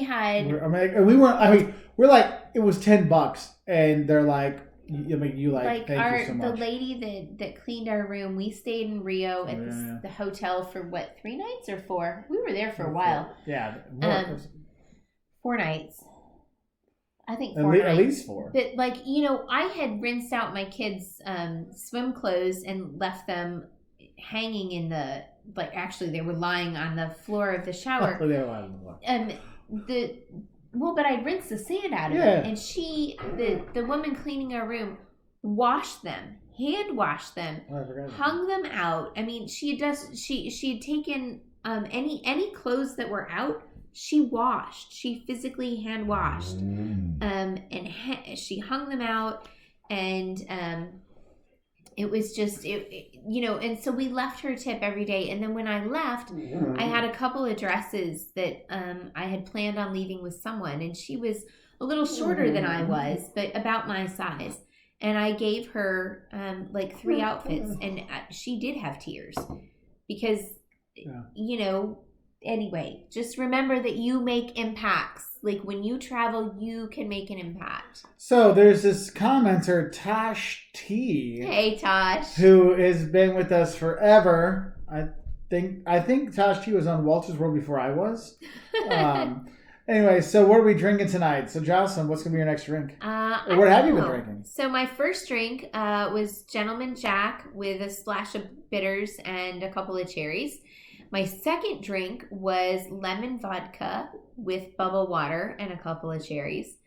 I don't know. I think I might switch back to whiskey with a splash and cherries because, I really love, by the way, these are the best cherries ever. They are legit. Like that is like, and this is like a ceramic cup. Yeah. What are those cherries? No, God, no. These cherries that everybody's buying this certain brand of cherries and they think they're really good, and they are good, but these creme de la creme. We were giving those out for Christmas gifts to friends that we actually liked. It was like, hey, no joke.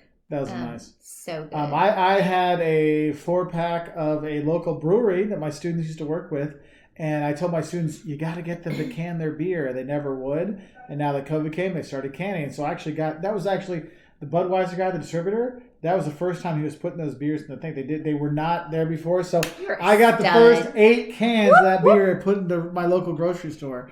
So I was helping them out. And then now I'm drinking Gentleman Jack. And then now it's Gentleman Jack. And then before that was Gentleman Jack. So Mr. Blonde says, Quarantine Olympics. Love you, Tosh.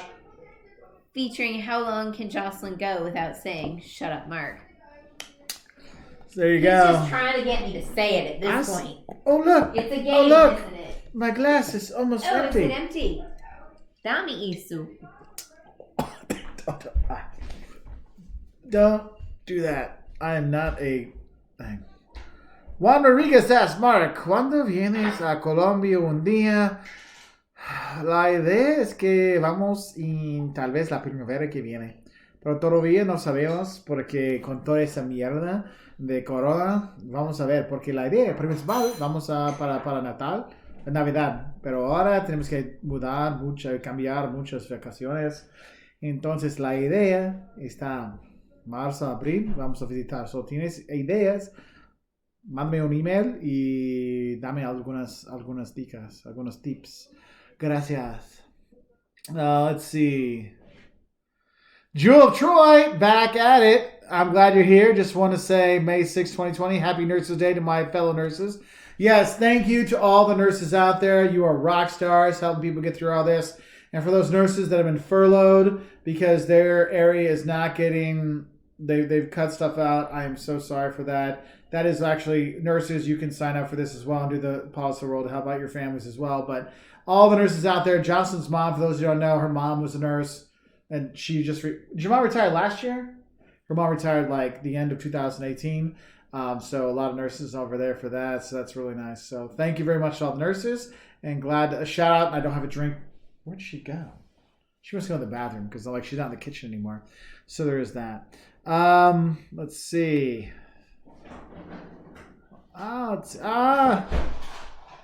Jumping around again. Morello cherries. Is that what it's called, babe? What's the name of those cherries? Amarena. Amarena. Amarena. Amarena cherries are the ones. Babe, where did Jack Daniels go? Oh, hey, Pablo Dante. Thank you for helping me a lot with the Kafka's books interpretations. Teacher Pablo Brazil, glad I could help out. We actually did last week. I did a Instagram live with. It's like Teacher Fabio. It's a Brazilian guy in the south of Brazil who teaches English online. And so I did a little thing with him. It was real fun. He's a good dude. He was a good dude. It's a different one than Paulo here, but both good dudes. Both good dudes. Let's see. TJK78. You have the same picture as one of our other fans. TJK is Talia. Oh, it is? Okay. I was going to say, Yeah. It's like, wait, I recognize that picture. Where's she at? Mark, who inspired you to travel and study abroad? And did Jocelyn always like to travel prior to meeting you? I'll let you do your part first because you're amazing. Yes. So my parents were sort of like vagabonds. Like you never knew what would come that weekend. Like we might be, did you not like that? Go on. So we might be camping. We might be getting in the car and driving 6 states away. Like that's just how my family was. So I did a lot of travel within the U.S. and Canada and Mexico, but Mark is the one that and then my dad took me to Greece. I'd been abroad. I just hadn't been abroad like Mark had. Because Mark's world was I have issues. I have serious issues of staying in one place. I think, I can, you know how like people... Hang on that note, when Mark and I were dating and we were going to get married, our mutual friend Anne said, Jocelyn, I think there's something wrong with Mark. Mark is always running. I don't know if he's running to something or running from something, but the man never stays in one place for more than 5 minutes. And she said, you just need to be really aware of that. She goes, if anybody can keep up with that pace, it's you. But you should just understand that Mark has lived in like 12 countries in the past 13 years. Or whatever it was. I mean, it was something crazy. So, go ahead. So I can look down to that deep kernel of why I travel and getting the Freudian kind of thing. Or it can be the fact that I really love traveling abroad. I mean, there's a lot of different things. I can look at it in terms of my grandfather was a traveling preacher when I was a kid, and he used to send me postcards from all over the U.S. when he'd go for like a few weeks here or there to help out with other preachers. And so like that got me like, that's why I could actually collect postcards, which is sad because I remember my mom always throwing away his postcards after we read them. I'm like, I wish I would have had those. Oh. And so I actually have been collecting postcards that I've sent to my mom, my grandma, my aunts, my aunt and uncle, other people. And I was like, hey, if you don't want them anymore, I'll take them back. So I actually have like boxes this big of the postcards I've sent around because you know what? If you send a postcard to somebody, that means more to them than some gift you get them they throw away in 6 months. Like, you thought about me. So save yourself the money, send some postcards and do that. And so that's one of those things I think was like an initial like seed. But I remember there was this girl I met from South Africa, and she's like, hey, you know, you should try this study abroad thing. And I'm like, Like, because my whole thing was like, oh, I'm gonna be the mayor of my city, and then I'll be the governor, and I'll do all this stuff to help Illinois. All that, like, that was my whole thing. And then she like planned to say, you know what? Why don't you go for a summer and study abroad? And I did. And like my mind just I love that girl. up. I don't know her, but I love her. I love her so much. Well, that's why we gotta go to South Africa. Africa. Because I would never marry someone in politics. Yeah. Well, anyway, so that's where that was. And then it just kind of grew over time, and I just love it. And now it's like an addiction. It's like, some people say crack's a bad addiction. No, travel is the most expensive addiction out there. Like, it's amazing, like how much money you blow through to travel.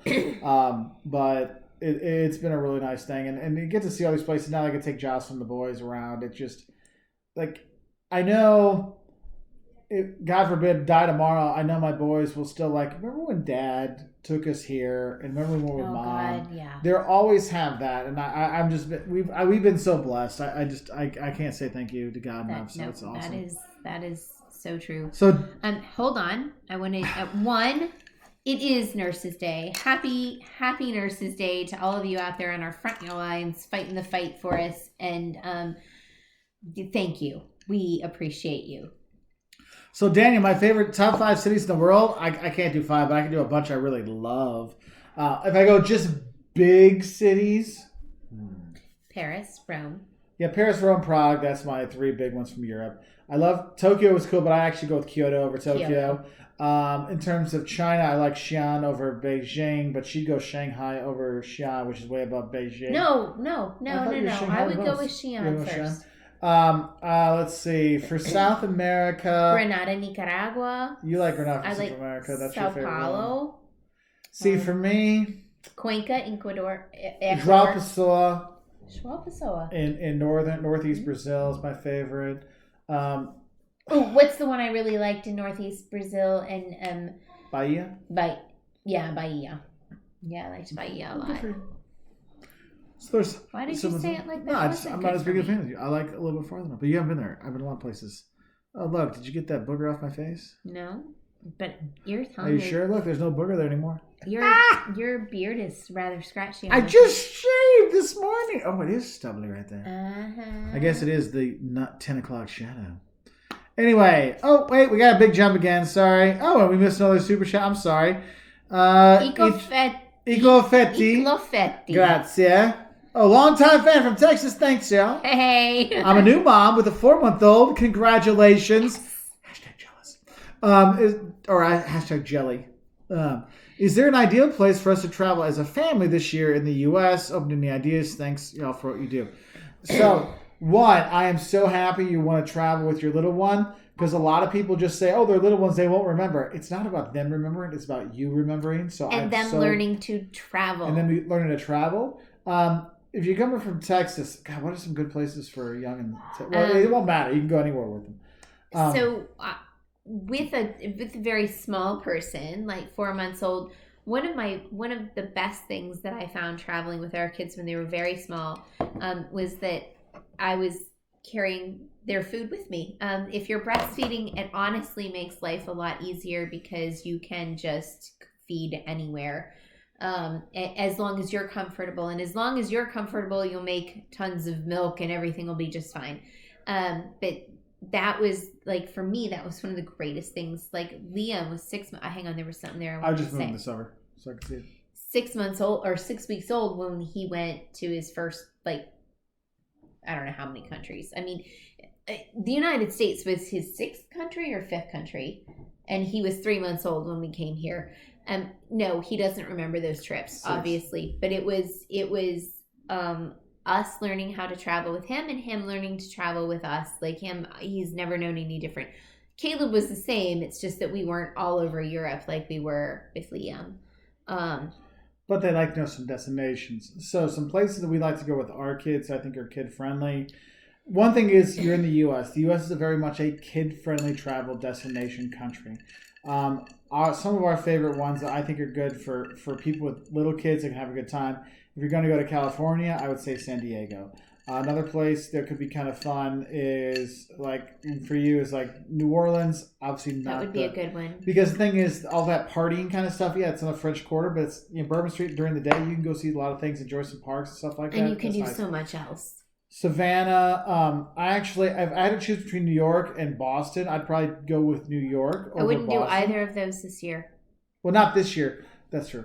But those are both places for little ones. Well, even the little, like, let's say a year down the road. I know, but you have to worry about like cleanliness and things like that in a place where there's been a massive outbreak. I also, what I think would be New Mexico, Arizona. That could be good. So many great road trips through New Mexico and Arizona that y'all can do. And you can make the little one do all kinds of funny stuff in all the different places, and then you can send us pictures and be like, "Oh, so cute." Anyway, Pete Anderson says, "Go Dogs." I knew you'd want that one. Darian says, Reiser, Thomas Reiser. Yes, du bist der Traveler.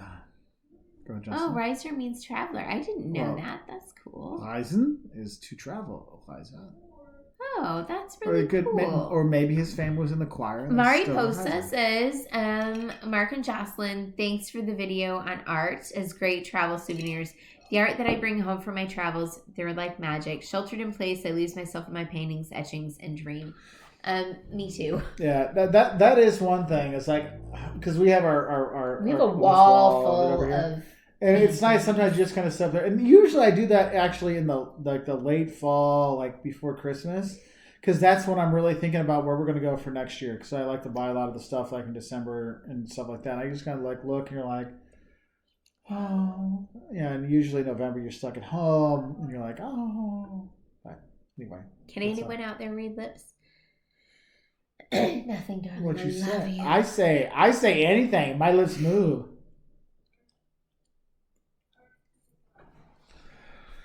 Moving on. Get up, Mark. Oh, look. Someone else ain't driving home tonight. Oh. Every time Jocelyn says that, a traveler gets their wings. A traveler gets their wings. So somebody there said that they Francis says you're her spirit animal. I love that. I'm an animal. Somebody said that they were, gosh darn it, where'd it go? Oh, we try to take 2 trips. Journey with Eric and Julia. We try to take 2 trips a year, one with kids and one without. We took 1 trip this decade without our kids. I think that's pretty good. No, we might go for like 2 days. Our kids are always with us. I wish that we did what y'all did. That would be smart. There was something else there. Oh, Venezuela, Colombia, Ecuador are like a family. We all border to each other. Yes. So far we've only gotten to Ecuador. So Colombia was going to be next spring. We were gonna go to Colombia. I really want to go to Cartagena. Anyway, and Caleb's godfather is from Venezuela, and at some point he said he will take us there, but not for a little while until things get, cleaned up. Good night, Tanya and Dave. Buenos noches. Tanya and Dave, sorry. Oh, good night, kids. I hope you have a great one. Adios, Juan. Let's see. Oh. Jollibees? No, I have not, Mr. Blonde. I have not eaten there. What is that? I have no idea. Oh. All right. Stephen Doyle, I have no idea what the best sports bar is in Chicago, but the sports bars I go to are usually the ones I get a few drinks at before a Cubs game in Wrigleyville. So there is that. Go Cubs, go. Hey, Rafael in Sao Paulo, to the Bain. Oh, to Bain. Travel without kids. I don't even get date nights. Yeah, we don't get that either. Grandmas. Oh. Just calling out grandmas. That's all. Hey, your mom was on here. Don't be ugly. Yeah, well, yeah, she can visit. Yeah, well. It doesn't really matter now. Yes, Means to Travel. Stephen Doyle, listen to Means to Travel and Mr. Means to Travel. They will help you with the places to visit as far as Chicago bars. Hey, Amazing Gurpo. All the bars near Wrigley Field are pretty great. Also, what's the what is that one little area? Rush Street. Mm-mm. Rush Street. It's not. It's where I went with. I'm gonna look this up. Hang on.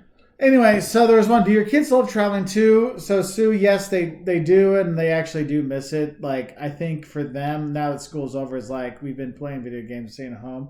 It's something they've wanted to do instead of traveling for a long time. Now they realize it's kind of boring, and so like Liam's a big fan of Mexico. Where else you want to go, Chumby? Vermont. Mexico and Rwanda. That's where he wants to go. Caleb's always asked about Rwanda. He liked Iceland and Costa Rica. So a lot more adventurous kind of things. So Greg's asking if we're going to get to Israel. So we were supposed to go in November last year, and again we had to switch it back to this June.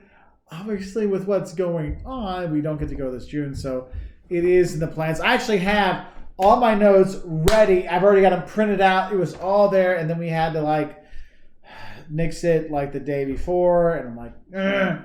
So I have everything ready. So if you have more tips, I'd love to have them. We had some really awesome Facebook followers that give us all kinds of really good advice as well. So, God, and the food, they just made me the emails got me drooling. Is so. this the bus to Cartagena? Drew says, go Phillies. Any recommendations for a trip to Germany? And then it jumped. Berlin, Bavaria. I got it back. Berlin, Museum Island, eat international food, Indian food, Greek food. Kreuzberg is fantastic. Some of the best international foods in Europe, in my opinion, are in Berlin. What's the Currywurst? No, Currywurst, but outside town. Potsdam. That's the other thing you have to go see when in Berlin. Outside in Bavaria, Bamberg, Heidelberg. Is Heidelberg? Yeah. And Bonn. I love Bonn. Nobody goes to Bonn, but I love Bonn because that's where Haribo is from. The B.O. is from, but I know, but he was asking about Bavaria specifically. Bonn is anywhere near Bavaria. I guess it's not, is it? Why are you covering up your face? Because I'm about to sneeze. Oh. My nose. Romantic Stone is a great movie for traveling. We started working on that. We never actually put out that video or the blog. So hopefully we'll get that done. King German, any plans for Central Asia? Yes, we actually had some. That was another one that got kind of nixed because of a wedding, which, again, we're not having now. But anyway. So a lot of your mom's on here.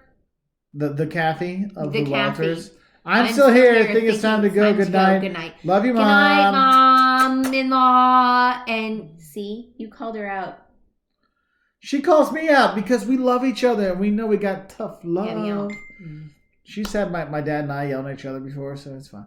Yeah, it's like how teenagers are.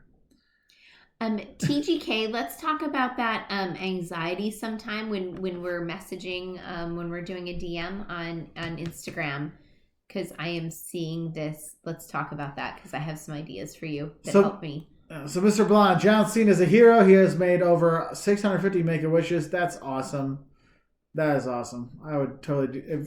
I don't think any kid wants that. I want to hang out with a fat travel guy, but we would definitely help out anytime we could. Mariposa. I don't like beer. I do drink Radler. It's Radler, so it's beer with Sprite in it.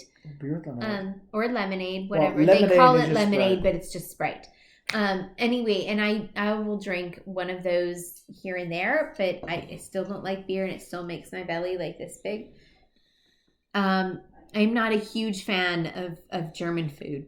I'm just not. I can only eat it so many days. What?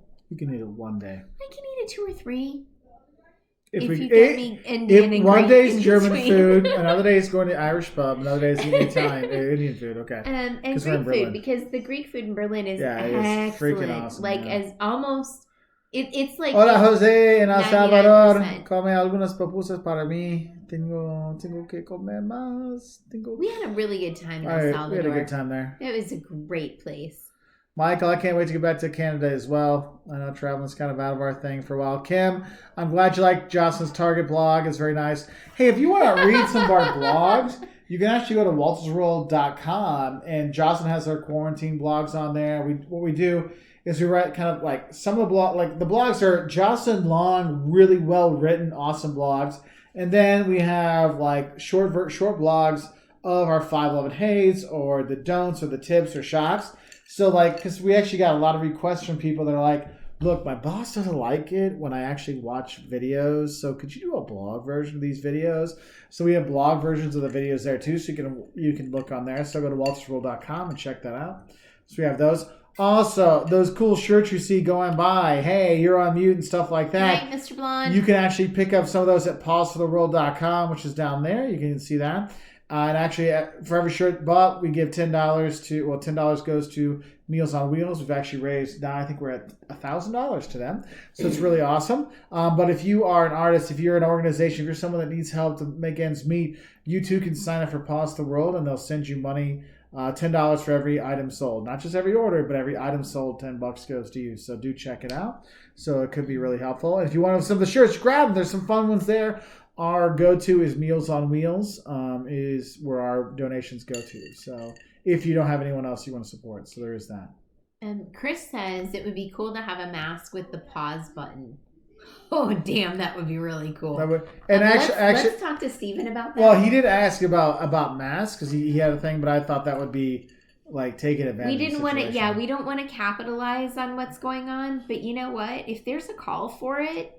Well, especially now, because when we first started talking about this, it wasn't. Look, well, yeah, shit, his must have gone down. That's crazy. Oh, you said poop. Yeah, I did. But it was like, it's like I don't want people to think we're trying to. I'm like, but now you're like, no, now you have to wear them. So maybe we do that. So let's see.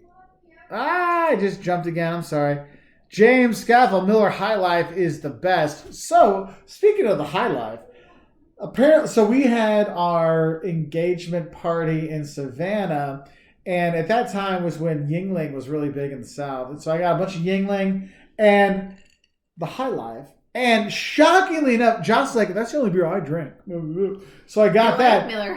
And no one drank any of it. So guess what I got to drink for like the next 3 weeks? Miller High Life when it's 900,000 degrees. It's the champagne of beers, biatch. It's the Shut up, Mark. Pagna of beers. Shut up, Mark. That's 2, by the way, people. So there you go. For those of you playing, I have to say it every twice, time she says that, shut up. every time she says that, you have to drink. Oops, sorry. Berlin is awesome. You're right, Gallivanting Gals.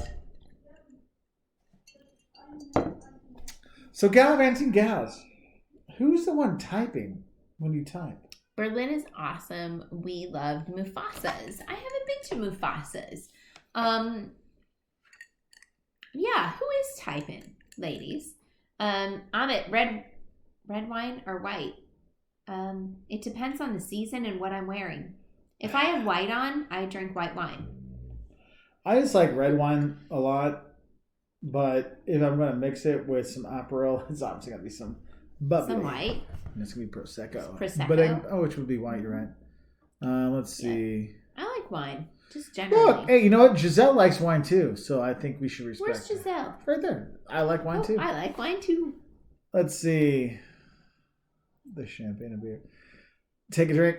See, Rebecca's on point. But A traveler gets their wings. That's another one that would be a really good t-shirt. Yeah, Tosh T's even calling you out. Tosh is like, say something. Tosh, you know Jocelyn doesn't drink beer. Hence why she's like, the champagne and beer is her thing. I think she just did that to like try to hang with people.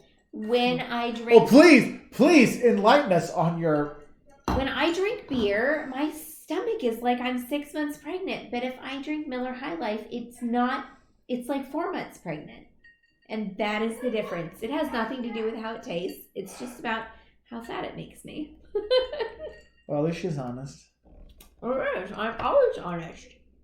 Yeah, so for those of you that are members, if you're members, you want to join the Facebook group, look in the, I'll post something in the community page. Liam just took my freaking phone, so I can't post it now. But if you're on Patreon and you're a patron on Patreon, I just posted on Patreon a place where you can say, hey, I'm not in the group yet. We can do that. But look for a patron-only post on the community feed on youtube.com/WaltersWorld and say, hey, Mark, I got it in. And I will send you an email. We'll get in. Tracy isn't as social. We True. I always thought... I see, because Melinda's like up there working, like she was on the stuff the other day, like getting everything ready for their live feed, work on that. Or then we were doing our chat. Melinda's working and Tracy's just wandering by. So in all... More like gallivanting gal +1. Just putting a little stress out there. Ooh. I'm kidding. So in all of my previous relationships, you can lick my hand all you want. I'm just going to do this. There you go. Have it back. That was disgusting. I know. Don't lay my hand. So in all of my previous relationships... You had previous relationships? Yeah, I did. That's how you I was born And then I met you. So, yeah, no, that's how And you then learn. I had 20 years in between. So, anyway. Ow! Why? They can see you brutalize me. I'm just gibsing you. No, he... yeah. No, yeah! I have pantalofa! Pantalofa, you. So, anywho. What was I gonna say? Yes, I was always the outgoing one. Every so relationship. I am never gonna finish this sentence. No, I'm just saying, they're talking about doner kebabs. They're amazing. Shut up, Mark! Every relationship I ever had before Mark, I was the outgoing one, and then I married Mark. And now, I think I might be an introvert. Shut up. I love you so much. Oh, you're not drinking on that one. That's like that, that's like in the old. It's if you're tipsy, don't have any on that one. But if you're not tipsy, go ahead and have one. Hey, so Micah, whose brother's name is Mark, just so you know, we're gonna have a hashtag. Shut up, Mark. Oh, I gotta drink again. No, that's not what you say, by the way. We'll have one of those so you can harass your brother in the future. Mm-hmm. Hey, James, it's nice to see you. They're called love taps. It's a Gibbs slap. That's right. What's up, James? Y'all know what that is. I base the wine on the entree, red or Moscato for steak. Moscato with steak, really? I have Moscato forever. I've had Moscato twice. It's just too sweet for me. It's just not my gig. Well, I live in Portugal and I hang out with a lot of Brazilians. Do you remember? God, what's his name? Adam? No. The one, long hair, a little slimy. Oh, I remember the slimy guy. And that's all he drank, and so he'd just pour the Moscato for days. He should not go around women. Yeah. Oh wait, dang it! Yep. There's a Every question. now and then you meet those people, and you're like, "Ew, I remember you." Decades later. So Jocelyn, do you think casinos will open up this summer? I think with limited stuff, and I think casinos could pull it off. Because if you ever go to a casino on a Tuesday, like I have, it's me, Jocelyn's great aunt, and 3 other people. Oh, so, may her memory be eternal. Amen. Tell me you didn't have fun with I Georgia. did, dude. She was, how old was she, 93? Yeah. She was early. She was 89 or 90. No, she was 89 the year you went gambling with her. Okay. But she knew. She's like, that's the machine that paid. She's gone a lot. And that was what she wanted to do. She's like, look, I'd love to go to the machine. So I got to take her, my 89-year-old great aunt-in-law, to the casinos in Arizona. By the way, I don't gamble because I spend enough money on travel. I don't need to waste on other stuff. But we went there, and so I was just like her bodyguard. And the thing is, she needed it because where we went, she's like, that's a winner one. And that guy's obviously been on there for a while. So he's going to get up and leave, go someplace else. We're going to go there after that because he's already run through the stuff. She had the whole system down. She came out ahead big time. But the thing is, she got on and it was it wasn't right away. So it wasn't the next one in Ocean's 11 or whatever. But it was 5 in and she won. I don't know, she won $400 or something like that. And the guy was mad. He was wanting to go after her. She's 90. And by the way, 90, and when she was probably 25, she was about 4'9". Okay, so she was probably 4'3". She was the world's biggest Spitfire. Yeah. Oh my God, you're making. So me cry. she had what was the car she drove? Well, I don't know. She had a Ford Escort most of my growing up years. Well, she had when she was younger. So she would actually have the LA. Oh, she lived in Santa Barbara forever, and she had the LA phone book, the yellow pages from LA, and that's what she sat on to see over the steering wheel. Yeah. So and she was awesome, and she was we saw her at the retirement home center. And she was outside with her oxygen tank smoking cigarettes. She's like, don't worry. I turned off the oxygen before I smoke. Had one with me. I'm like, I don't smoke. You'll be fine. She was awesome, by the way. She was awesome. She was one of the most... I mean, she influenced my life so much. Yeah, she was awesome. Hey, Francis, I did just see your email. Your email came through. I'll send you an email here when Liam gives my phone back. I'll get you an email later tonight so we can get you on the group. For those that are members and patrons, don't forget this Saturday at 9 o'clock in the morning, Chicago time, we have a live feed just for our patrons and members. So we have that coming up. Let's see. Mariposa, my favorite Brazilian movie. It's been too long to really, I can't think of one off the top of my head. I'm at cities with the most memorable architecture. Buenos Aires, Paris, Rome, Athens. Vienna, Athens. I don't know. I wouldn't go Athens.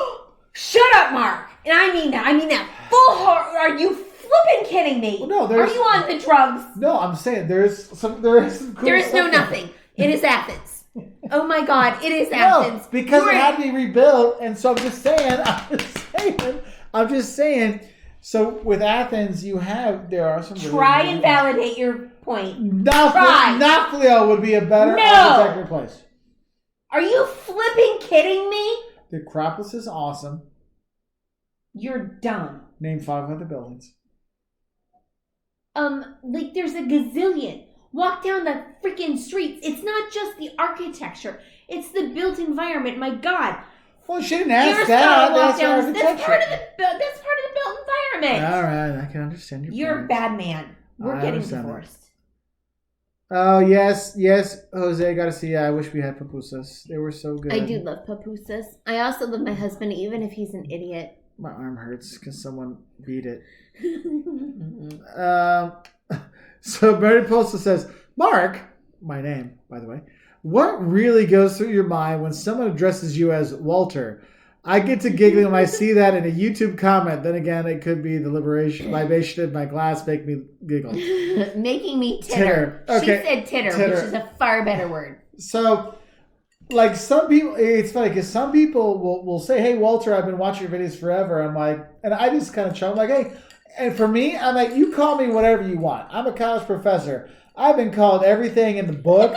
So I'm like, fine. Like, hey, Walter, like you're like close to my real name. I'm fine with that. I've been called all kinds of crap with my students, so I'm good. But I kind of smile because not because like I smile when it's like I've watched your videos forever, Walter, and I'm like, and you realize for the last 7 or 8 years, every video starts with, "Hey there, fellow travelers, Mark from Walter's World," and it always cracks me up. It always makes me smile. But the thing is, I feel bad because I know there's going to be people that are going to like haze them. Because they call me, call me Walter, but I'm fine with it. I appreciate the people that haze on my videos though, because I get a lot more hate than you do. I was saying earlier, women on YouTube are the really truly horrible. I mean, you've got to have balls. You've got to have big steel cojones to get on YouTube all the time, which is part of why I'm not on there a lot. But when you guys, you who follow us and who are our virtual friends, you guys, you do good for me. Like when you go back, I really appreciate that. Oh, Christian, Julia, they have 3 coworkers. I got it. Thanks, Christian. Thank you, Christian. Don't worry. There won't be a funeral because no one will find my body. It'll be at the Acropolis. Yes. You'll be like, oh, is this like a Dan Brown album? No, this is just Mark dead. Julia and Eric, I'm sorry that 3 of your colleagues tested positive. That's really sad. I'm sorry. It does suck. Don Francisco Mark, what's your favorite Rick Steves episode? It's kind of weird that he only goes to Europe. So he does have things to Iran and Israel and Turkey. Tunisia and Turkey. Not Turkey. The thing is, those are all countries that, not Iran, but the other ones that could be for Europe. Rick has his niche, and he sticks with his niche. When he gets out of his niche, it's not his niche anymore, and he doesn't. He's done a lot of really great stuff to help people see Europe, and I know a lot of people talk bad about him because sometimes he comes off a little condescending. But he always wears khakis. Yeah, but he does that because he can look the same in videos he filmed 10 years apart. But nobody in Europe wears khakis. Well, no, they'll wear the khaki color, but they don't wear you don't wear Dockers. And people get all pissed. We wear brown pants. Like, brown pants aren't khakis. It's different. It's like when I say don't wear running shoes to Europe, but wear Adidas superstars. It's a whole different sort of thing. Jocelyn, thank you, Christian. Christian Valdez has the Jocelyn's totally not needed defense lawyer fund. Yeah, they'll be like, look, see, Mark deserved to die. Thank you. Yeah, Natasha. Yeah, Natasha, thanks for being on my side there, Natasha. You're the best. Oh my gosh, y'all are killing me. I love you guys. I tell you what, we have so much fun in our with our subscribers and patrons and stuff. Oh my God, y'all are. So Frances points out a good thing. She says, I love Rick. Rick Steves. He is great. He introduced me to Europe, and then I found Mark's videos. Love like that turning moment in your personal journey. And this is the thing. Like, Rick Steves is, people can say all they want about the guy. The guy really has made Europe accessible to so many people. Yes. And his books, if it's your first time going or your second time going, I mean, he spells it out for you. And I will give him this. Guides. The guides, I tell people that they look for guides. They go to your library, look at his book, and find the guy and call them, because he does have the best guides in Europe. I mean, he does a fantastic job with them. Also, he does a very good job for local restaurants and local hotels, because they do a good job. His local guides give him all the stuff for that. So there is that. I know a lot of people get upset because he now talks politics way too a lot, and so that turns people off. He's really big on the pot. Yes, and very big. Whatever. I don't really care about his politics. I think that he has opened up travel really well for many people who wouldn't do it otherwise. But his khakis drive me nuts. Yeah. So I just can't stop. So going back to the funny thing, so Tosh T is awesome. Tosh just commented, first, you're an inspiration, Walter. Yeah, so Tosh has been with me for been with us forever. And so we used to have a game that was who was Tosh T. Mm-hmm. We have our ideas, and one day we're going to meet Tosh T. That's you heard right. that, Tosh? Yeah. We're going to now meet Tosh you. is like, I'm going to win the game. You know what's funny is Tosh has already met us. We just don't know it.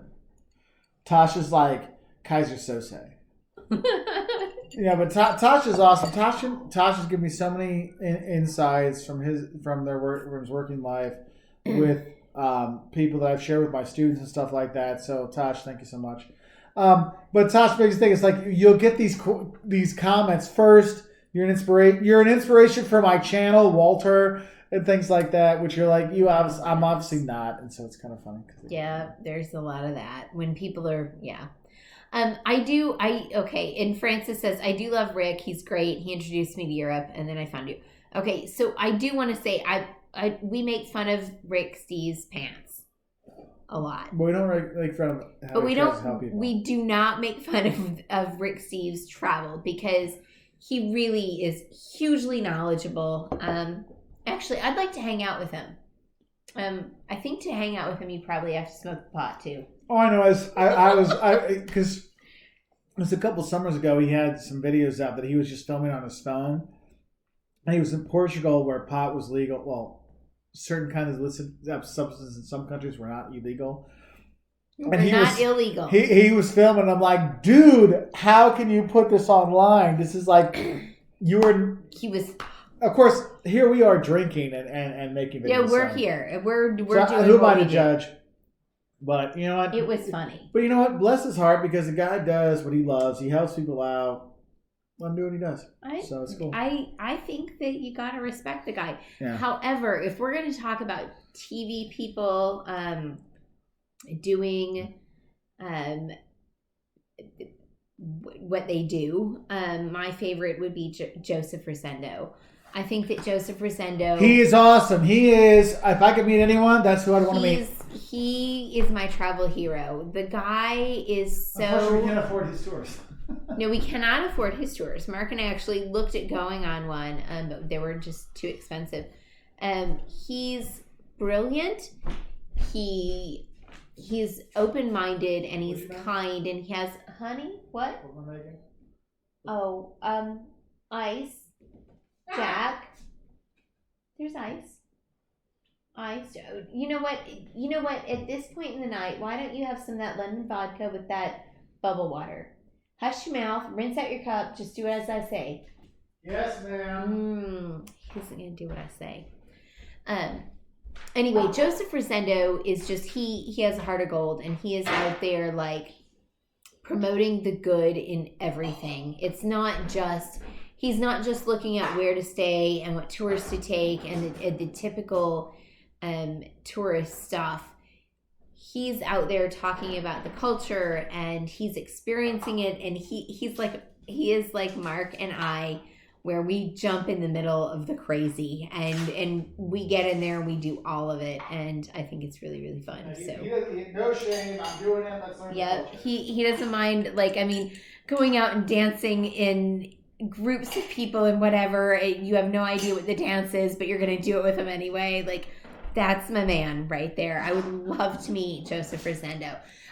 The other famous person that I would like to meet would be Jacques Pepin. He is a chef, and he is amazing too. So anyway, there you go. Jasleen says, considering becoming a nurse after this pandemic, do they get much travel time? Well, Jasleen, there's a wonderful thing called a traveling nurse. So if you are single and are able to do it, traveling nurses actually get paid pretty well. And it depends on where you go and what kind of contracts you're doing, but you could go and work somewhere for 3 to 6 months, live in a city, get like all the really inside stuff and really experience a place, and then move on to somewhere else. The one big thing with being a traveling nurse is that you have to get a nursing license for every state, because in the United States, we have to have different nursing license. I don't know how that goes outside the US. I can't speak to that for the legalities. I don't know what they are, but think on that, because that might be a really great thing. Rebecca says, Rick wears the same clothes 9 months of the year. I adore him. That's exactly it. You're so on it. He's a funny man. He smokes the pot, and he's very vocal, and I like his shows too. We do too. I mean, he's we very much agree with much of what he says. But it's the khakis. Damn it, it's the khakis. We have Daniel. We have not been to Star Wars Galaxy Edge in Orlando yet. I would love to do that, and I would enjoy doing that. But anyway, yeah, that might happen. Who knows when, because the COVID. I'm going to be an obvious American tourist anywhere, so I wear whatever is comfortable. Well, Melinda, I would agree with you to some extent. Okay, well, but I'm never an obvious American tourist unless I am in Asia or Africa. Honestly, all over Europe, all over Central and South America, people have no idea. And they'll speak to me in whatever language the country is, and then Mark will answer, because Mark speaks all the languages, but I look like all the people, apparently. And they'll still keep talking to her, but like, why is this fat man talking to me? It's incredible. I'm in Spain, I'm in Portugal, I'm in Nicaragua, I'm in Brazil, I'm in Uruguay, I'm literally everywhere except for Asia and Africa. Everywhere else, people think that I'm from wherever they are. Oh, not Sweden. Like not that, like Scandinavia, like that area. Which is funny. When I was in Finland as an exchange student, they all thought I was some Swedish guy coming from Sweden. They're like, "You're not. You're a Swedish." Yeah. I'm like, sure, why not? But it's weird. So I don't necessarily look like like an American tourist, but I think there are subtle ways of not looking like an American tourist. And I try. It's not about not looking like an American tourist. It's about looking like I know what I'm doing. And it's about pickpockets. That's all it is. It's the more you can look like you're local, or at least an expat, the less likely you are to be pickpocketed or to be subject to pickpockets. Yeah, so Francis, yes, Christian Valdez is a musician, and so is Mark Finley. So there are musicians on here. Yes, we have some musicians. Rebecca's been on some of his tours. Yeah, I mean, I can't fault the guy. He does some really good stuff there. No, we are big fans. I don't know about Oh, composers, she said, not just musicians. Mark needs an intro tune for his vids. Yeah, well, let's see. It's Master Salesman. You have a real name? Dayton Erickson? My heart is broken. Thank you very much for the super chat. Graduating cool. 2 semesters. Good luck, man. So, Master Salesman will be putting out a lot more social media marketing videos over the next 3 to 5 months. So hopefully we can help you with your salesman stuff, and hopefully maybe some of those videos can help you with that on our Professor Walters channel. That's really cool. I'm Troy Mueller, I'm laughing at what you said, but I won't say what you said. Do you see my face? I'm just like, Master Salesman has a name. I know. I was like, really? I always thought you were fake. Like the people that write, I love your content. You have inspired me. So it's funny. So funny. Anyway, moving on. I have not eaten at any of Gordon. Oh no, wait, we did eat at a Gordon Ramsay restaurant in an airport somewhere. No, that was Guy Fieri. Oh, it's Guy Fieri. That's Guy Fieri. Sorry. A little different. There was actually, you said that was in Cancun, I think. Lori Sims, you don't know that Rick Steves is all about the pot? He likes the pot. He's a big fan of legalization. I think like is an understanding. That he loves the pot. Yes. And you know what? To all around. Happy smoking. It's legal in the state of Illinois, so. Uh-huh. Let's see. Right. Francis, thank you so much. Rick is like the Dr. Seuss to your J.R.R. Tolkien. Oh my God. That could possibly be the awesomest compliment I've ever. That is the nicest compliment I've ever gotten. You just made my husband's Thank year. You are awesome, maybe his Francis. Decade. That just made it. Dang it, we just got a big, huge jump. Apparently, Christian is up for composing an intro song.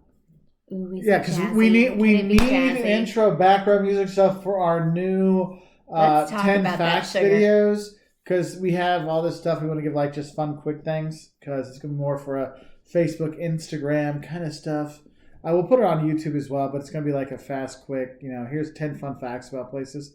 So we need something, not Rick Steves, but something just as catchy. But I know Christian can do even more than catchy. Jewel of Troy has been an ICU nurse for 25 years. Thank you very much. Come on, y'all. Let's have a drink for Jewel of Troy because that's big stuff. It's a big thing being a nurse. My mother was a nurse. My aunt was a nurse. Growing up around that lifestyle, you guys work hard and it is thankless. Everybody looks to the doctors and the nurses are doing all the hard stuff. So y'all go on with yourselves. That's awesome. So Todd Torres, I graduate May 31st or July 31st. Congratulations. Yay. With a bachelor's degree in Management College of Business from UCF. I found the channel by studying abroad in Berlin last summer. That's awesome. I love this channel. I'm excited for my future. You will have an awesome future. That's one thing. So usually my last class of the semester when I'm face to face, I do this big what you should know before you go. It's kind of like your uncle tells you what to know when you finish college. Well, I wish I would have known. I go through all this kind of stuff. And the second to last one is life's not fair. Bad stuff's going to happen. But then the last thing I tell them is but you know what? As long as you're happy, that's all that matters. So, my assignment for my students is go out, be happy. You're the only person you have to look in the mirror, do what makes you happy, stuff like that. And that's what's so cool. So, Tal, you're heading out, man. You're going to be graduating, moving on with your life. Big stuff. It's awesome. And realize that first job is not your last job. So if it doesn't work out, it's no big deal. There's other stuff out there. So find something you love. Your first job, I like to say that it's just a prelude to the rest of it. It's just what you get on the way in. Hang on. I just want to read a couple. It jumped. Stop. Basta, faz favor. That's funny. Got anything? Mariposa. Hang on. Yes, that's it. So Mariposa says that when in France, just trying to speak the language brings her into a good place. And it's so true. People will compliment you for not being a loud American. That is probably the thing that Americans do the most that really pisses off the rest of the world. Bring it all down and speak quietly and try to use a few words of whatever language, the country, whatever is spoken in the country you're in. And that will gain you so much respect and appreciation. People really, really appreciate that. That's what Americans don't do well. However, Europeans do that better than us because there are so many countries and they're going, they're so close to one another. They're more aware of that stuff than we are. We're far removed from it. So Americans have a reason for not being, quiet and using the language. But just that is something we all have to be aware of. So John Abasquialu, obviously a new one here. Thank you. I'm glad I look pretty to you. We're talking about travel. We're talking about all kinds of great stuff. But then Ahmed says Beyonce or Rihanna, and I'm going to say, I dance to a lot more Rihanna, but I respect Beyonce. You can't lose for either of them, so I don't know what to say there. Let's see. What are we drinking now? I've got some kind of lemon vodka and some kind of mixer with some cherries in it. Bubble water. Yes, that's a mixture, I guess, these days. Bubble water. We're fancy here in the quarantine. What are the typical fights to avoid when traveling? Fights? Avoid all the fights. Maybe if you're talking about traveling with others, set ground rules before you go. Talk about money. Got to have that talk beforehand. Talk about how much you're willing to spend and not spend. What your budget is. Those are really big things. We actually have video on that, and you might want to look at that because it's a huge thing. And I actually filmed a new one. I was in New Orleans in January. Before all this craziness started, I filmed the don'ts of buddy travel, and it really goes into that. But I haven't finished the video yet, so I got to put that out. So there is that. Shanta, your first live feed? Awesome to be here. Welcome I'm so to the happy. Party. Let's see. Great show. So she has a question. Are there any place that you have heard of that is more African American friendly? So Jamaica is big that way. Belgium would not be one. I took African American students to Belgium, and I had actually called the police because I was so disgusted how they were treated. My students weren't as upset as I was. But there's that. But Germany, England, Ireland. Like UK, Great Britain, that was fine. Good. Germany. Africa, yeah, Africa is cool. Actually, I will say be careful if you go to China, because actually I had students that were in China that were like, oh, Africa, they're aliens, they're from other places. And we had some colleagues of mine that were from Purdue, and they're like, yeah, we're black. What's wrong? Because people would just stare at them. Let's just say that it was more like 5 or 6 weeks in. Yeah. He was like, he'd had it. Mm-hmm. They were an older couple too. They were like close to 60 probably, right? They were awesome though. They were fucking. They were freaking awesome. I love it. Gosh, they were amazing couple, really fun. And they took Caleb when Liam got his hand Caleb smashed. when Liam got his hand smashed in the door. We went to 3 hospitals in Beijing. John, I was an exchange student in Finland, by the way. So, anywho, it was just, we were out and we had just all been to dinner together. We were standing on the street corner and we were talking right to go into the hotel, and he just had it. These people they stare and they call you alien, not alien foreign, but alien from another planet. And you have to understand that so many people are coming in and out of Beijing that are from small villages that have never seen Westerners, let alone someone who is black. That's a huge, huge thing. And he had it. And he was like, what do you want? But he wasn't bad about it. It was funny nice. About it. It was funny.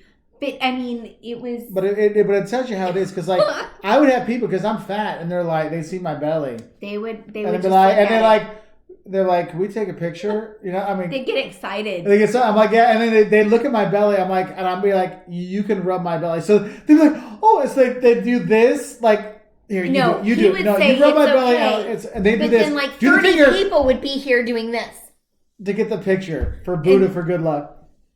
So, but It actually was funny. his belly would be covered by other people's hands. I'm like, it's a good thing I'm not like a jealous woman. So like my buddies in my master's program, we had a bunch of Chinese guys that were and gals that were in my master's program, and so the big thing before we take exams, they don't rub my belly for good. So you have to understand the cultural differences, and you have to be particularly aware as an African American. And I would say for an African American going to Eastern Europe, there are issues. I'm not going to lie to you. There are definitely places. Yeah. So there you go. All right. Yeah. Rock Morales, tips on traveling while being young and broke. Well, we've done that. So we have a bunch of budget videos, how to pay for it and stuff like that. We have things like that, how to eat cheap. We have all kinds of things that can help you out. Just look up cheap, put cheap Walter's World. It'll pop up. We have a video we filmed in Portugal on the dumbest mistakes people make with their budgets when they travel. Oh, hello there. Well, hello there. So I need to get that finished. That's probably going to come out later in the summer when people are traveling more. Because right now I'm really trying to focus on random travel destinations to get stuff, and we're working on our what's going to be travel going to look like after all this. So there'll be those things coming out to help you out. You consegui si. China, it's fine, but we have strict laws. Yeah. You do. I mean, there are strict laws, but the difference here to there is hilarious. It's just something that it's funny. Our thing froze. Hold on. For those of you that are watching, sorry, I apologize for our... Oh, Shayla asked, how old are y'all? Shayla, you don't ask a woman her age. That. We're not talking about it. Well, I remember just like yesterday when they had that combustible engine. Oh goodness! You mean the Edsel? Edsel, that's that fancy new contraption. I'm all about the Model S because that Model T is too fancy. Let's see. Yes. If you tap your belly, it might mean you need to go to the toilet in Brazil. Learn something else. That is different. All right. Yeah, Christian. My students had that. My students had that thing, and yeah, people didn't mean it bad. They just watched a lot of TV. Yeah, you'll find things like that, and it's not ugly. Yeah, because I lived around the world, and when I was younger, like in high school and college, when I lived abroad, people would ask, is this thing people usually say? Because it seems weird. I'm like, no, that's in a song or that's in a movie. You shouldn't say that. That's not because normal language. You don't know. It's like little kids. They don't know that bad words are bad words until you tell them they're bad words. Like, oh, it's just a word mommy or daddy says. Yeah. So that's what I have to say. It's like, look, it's a dad that only daddies can say. So when you're 18, you can say all the words you want. Yeah, until then, no. But we tell our kids, obviously we have the potty mouth because you dropped an F-bomb. I've said the S-H-I-T twice. This is why live feeds ruin your subscribers. They all leave. They're like, oh, these are just degenerates. Bad words. I know. I'm surprised. Christian, I'm sorry you heard naughty words from us, my friend. I know you're young and impressionable, so, but I'm just trying to get you ready for Memphis, my friend. I'll have to come down. The best man at our wedding, he's down there, so I'll have to come down and visit him, visit you, have some drinks. Leon says, when are you going to visit the Philippines? You and your family are welcome. So, yeah, eventually. So Philippines, as things get moved around, so those of you who don't know, our trips a lot of times are dictated on weddings and things like that. So we were going to Italy for the 20th of June. We had a wedding that I was going to be the best man in. And so everything was based on that this summer. So we're doing all this Europe stuff. And then 2021 was going to be fly to Australia, do Australia, New Zealand, then go up to the Philippines, Taiwan, and then, South Korea. There was some other stuff we seen at Bali, and then Bali, then Taiwan, then South Korea, and do that, then come back home. Now that wedding has moved back till June of next year. So now we have to be there because, best man, you gotta be there. But you know what? That's great because I have a one arm dress. You know, like it's sleeveless on one arm. And so I need She looks amazing. I have to be pumping the iron on the That's left true. side. The quarantine, we haven't. So we don't have that. We don't have the weights because all the weights are sold out at Target. But all the weights are gone. I really need 15-pound weights, and everyone's like, fill up some milk jugs. Well, the thing is, I put the milk jugs in the recycle right away and forget about them. Christian, I'm glad our live feeds can help us bond better, my brother. Somebody said I was 29. Whoever that was. That's right. You're my new favorite human. She was 29 3 years in the future. She had Caleb when she was 5. It's one of those crazy things. Ahmed, I have not been to Liverpool. Neither has Jocelyn. That's another place that has been nixed. But we have a friend who is from Liverpool. So we've got some really good inside scoops from him. Why going to Holland to Michigan? I don't know. So we're gonna be in Michigan. I don't know that we're gonna go to Holland or not, but a good friend of mine, Amy Verbeek. May her memory be eternal. She was from Holland. She was one of the coolest people I've ever known, and she passed away a few years ago. I'd like to actually go up there just because of her. Yeah. So Benson Ben, what's the best place to buy luggage online to get the best deals? We use Osprey. Actually, if you go on our videos, you probably can find an Osprey link and see what we usually use.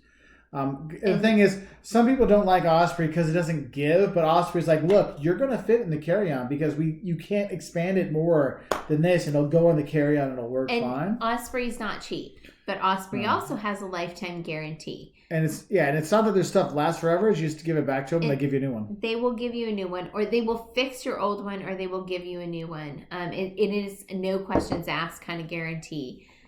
So that's a huge thing, in my opinion. I love my Osprey.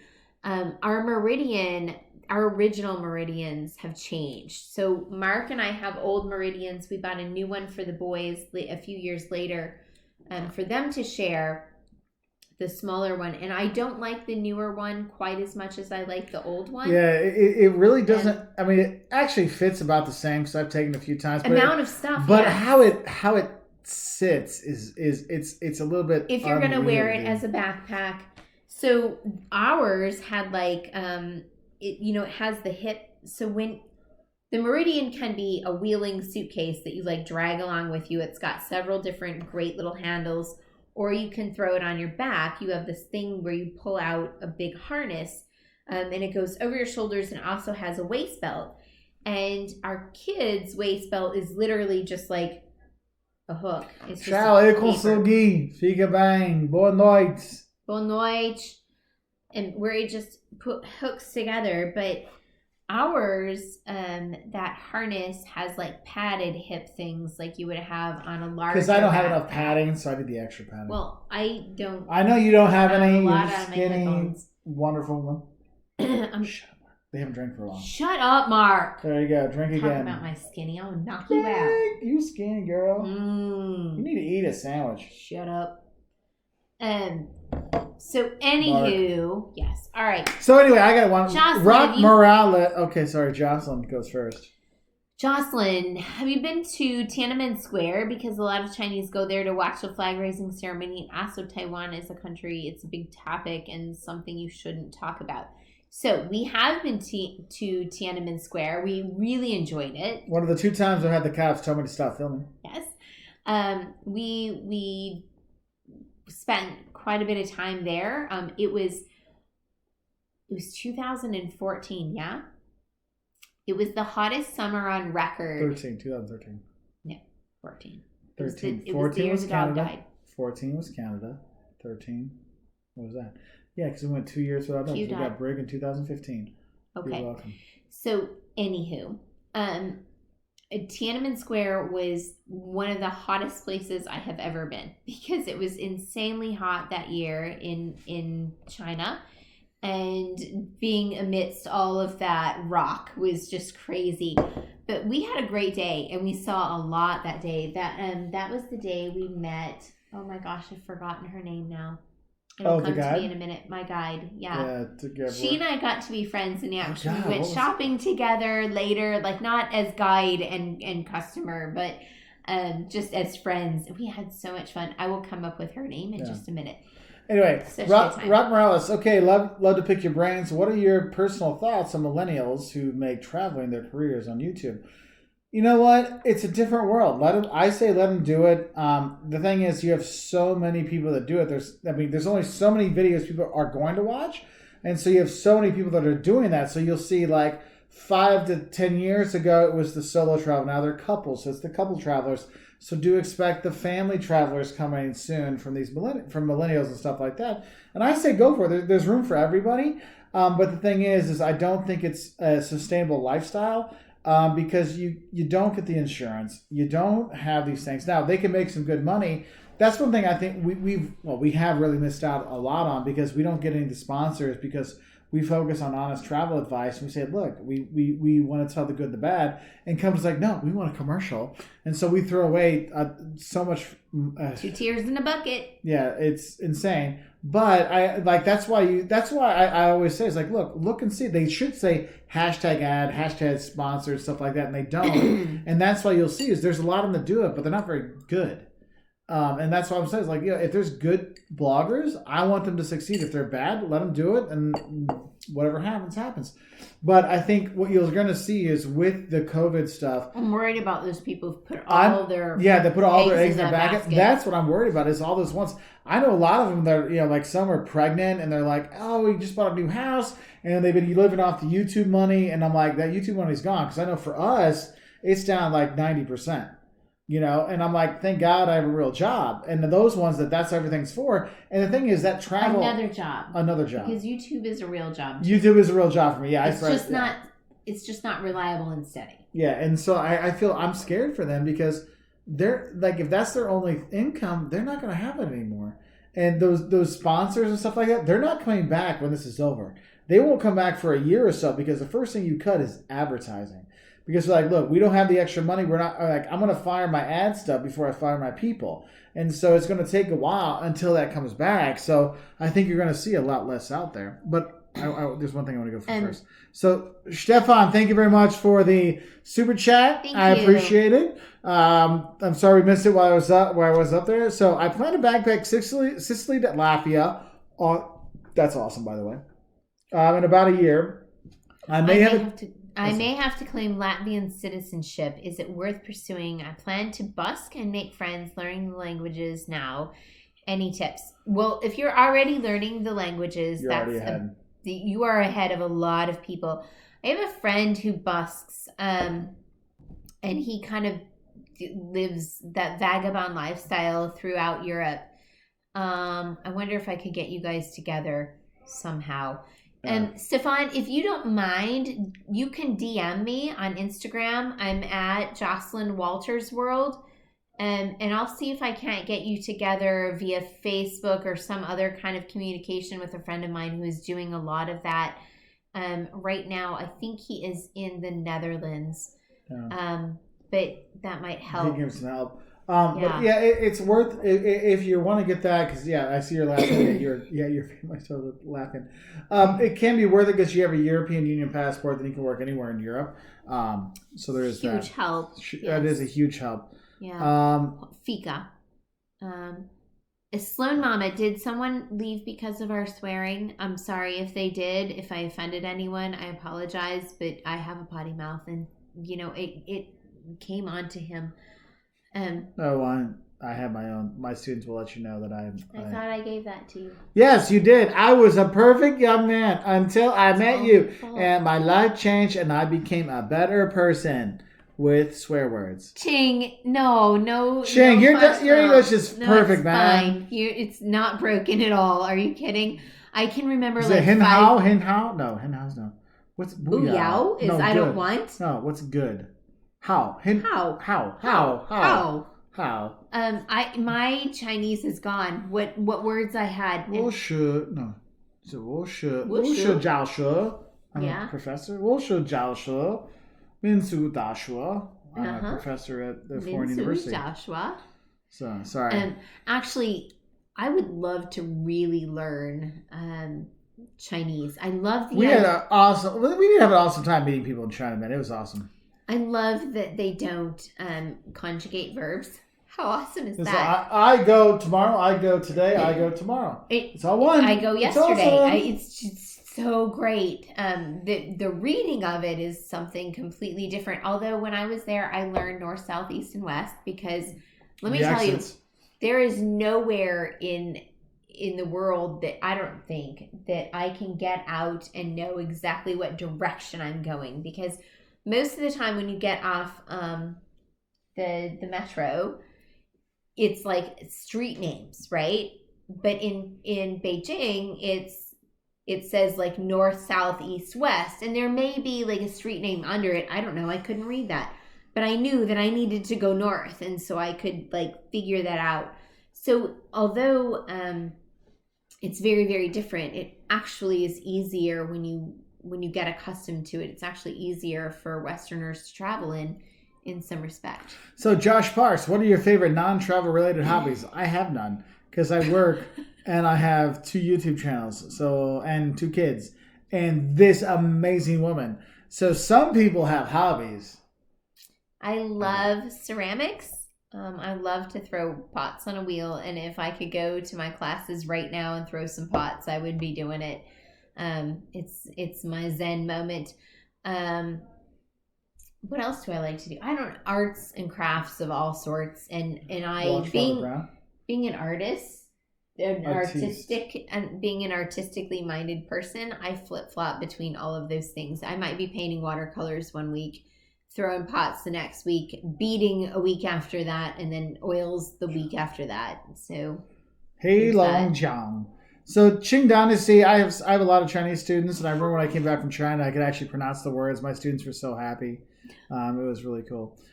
So half the fiber, in general, I hate gimmicky luggage. Me too. Especially those from Kickstarter. They add so much unnecessary weight from the random they add. Battery chargers, laptop tray, etc. I'm with you on that. This is one of the things is because I don't see it anymore, but there was like, I don't know, 2016 to 18, you had a bunch of Kickstarter stuff like, this is the true travel luggage. We've traveled. We know it works. We've traveled all, and you'd see it all the time. One day I'm going to design you some travel luggage. And I'm like, who uses this stuff? Like, I mean, we used to get people, remember when we used to get people send us all kinds of luggage?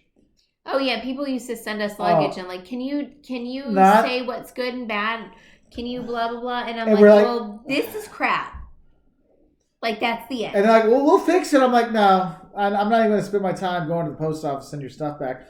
And so like, when we get some of those okay and stuff like that, but yeah, they were all gimmicky. I think your mom has one that has the. I gave her one. He has the integrated like. The battery. The battery thing. We took the battery thing out to make it was worth it. It was worse than the battery we had, like the little charger we had in my backpack. It's terrible. It's because I'm like, I don't want her like burning a plane or something like that. So there's that. Means to travel. You're awesome as always, Francis. Always cool. You know what? Michael says that he likes e-bags. I travel with a roller bag and a computer backpack from them. So there is one specific bag from e-bags that I have wanted to test out, and I just haven't done it. But it would be a great addition to our stuff from Osprey. Ospreys are not cheap by any means, and by comparison, e-bags are a lot less expensive. However, if my Osprey goes bad, I get a new one for free. If my e-bag goes bad, I gotta buy a whole new one. So that's something, longevity and not having to pay for it. Those things. You know. Hi, Carmen. Good to see you. Carmen's on. I know. I said I did when you were talking because you didn't shut up, Mark. Boom. Someone's on a roll. Yes, Daniel. We have had the Italian white truffles, and yes, they are amazing. I remember when he's just like, oh, so good, so good. Hey, me and Susan Rhinelander, the female Rhinelander. I can't remember. I need to take out my contacts. I'm dying. Hey. Any tips for making friends when traveling? So Josh Parks. Any tips for making friends when traveling? We actually have a video on that, by the way. My wife and I are both a bit introverted, but some of our best travel experiences have been meaningful interaction with locals and other travelers. Then you're already doing pretty well, Josh. You're doing well, better than a lot of people. For us, what we do, we meet a lot of people when we go to restaurants because we'll sit and we're like, if you're smiling, that's the thing. If you go in or you go in with right on your phone and you just kiss it goodbye, kiss many people goodbye. Put your phone in your pocket. Turn the damn thing off. Don't use it except as a camera. Yeah, and the thing is, you can, and this is a nice little entryway if you learn how to say puedes sacar una foto, like una foto, like can you take it, or just know how to say a picture and give them the camera, because believe me, they'll speak some English and they'll take a picture. It's like gracias, danke, grazie, whatever, like that gives you that in, and you find that in, and then you chat that way. But it's different. And now we all have the same thing to talk about. Literally, the entire globe has. What did you do during quarantine? What did you do during coronavirus? Like, how much did you love homeschooling? We all have the same topic. That's a huge thing right now. So, and that will be for years on end. It's like when you go so many places other than the U.S. and you talk about football, soccer. We the boys, we take a soccer ball wherever we go. The boys make friends everywhere with soccer. We give soccer them away Uno. too. Seriously, soccer Uno, because you don't have to have words. There's no rules. Everyone knows. And that goes for adults too, not just kids. Yeah, we play Uno with adults too. That's what we did in Germany. We have done that in several places. Francis points out, I love Gabriel Traveler. So do I. That's why I put him as one of the recommended things. If you look on our main page, he's one of our channels we recommend because I like Gabe. And Gabe and I have never met. We've chatted a few times online, and he's always like, "Well, yeah, you're a little bit more family oriented," and so I'm like, "It's totally fine." We also get good travel advice, and he's like, "Yeah," and so we have like a good mutual respect for each other because like Gabe's all about like, "Dude, do you want to know how much this shit costs to be here? I'll tell you," and he's good with that, so he's good. Yeah. Aussie Fly Girl said, hey! You commented a while ago. It's been a while. Earlier. What do you budget as your most expensive area / items? Hotel, restaurants, tourist, transportation. So transportation. Transportation is our flight there. But after we get to wherever we're going, it's hotels, number one. Restaurants. But we don't go for the expensive places. We don't. We're very much middle of the road, lower end often when it comes to hotels, because quite frankly for us it is just a place to lie our heads at night. We will spend a little bit more sometimes for apartments in a good location, so that we know like we've got an area where we can shop for groceries and things, which cuts down on our restaurant expenses, because I am one of those travelers who actually does cook wherever we are.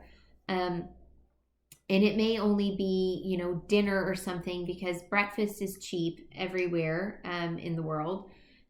Lunches, especially in touristy areas, you can get like those great lunch menu items that are oftentimes very similar, if not the same as dinner. And they're like, $10-15 worth cheaper.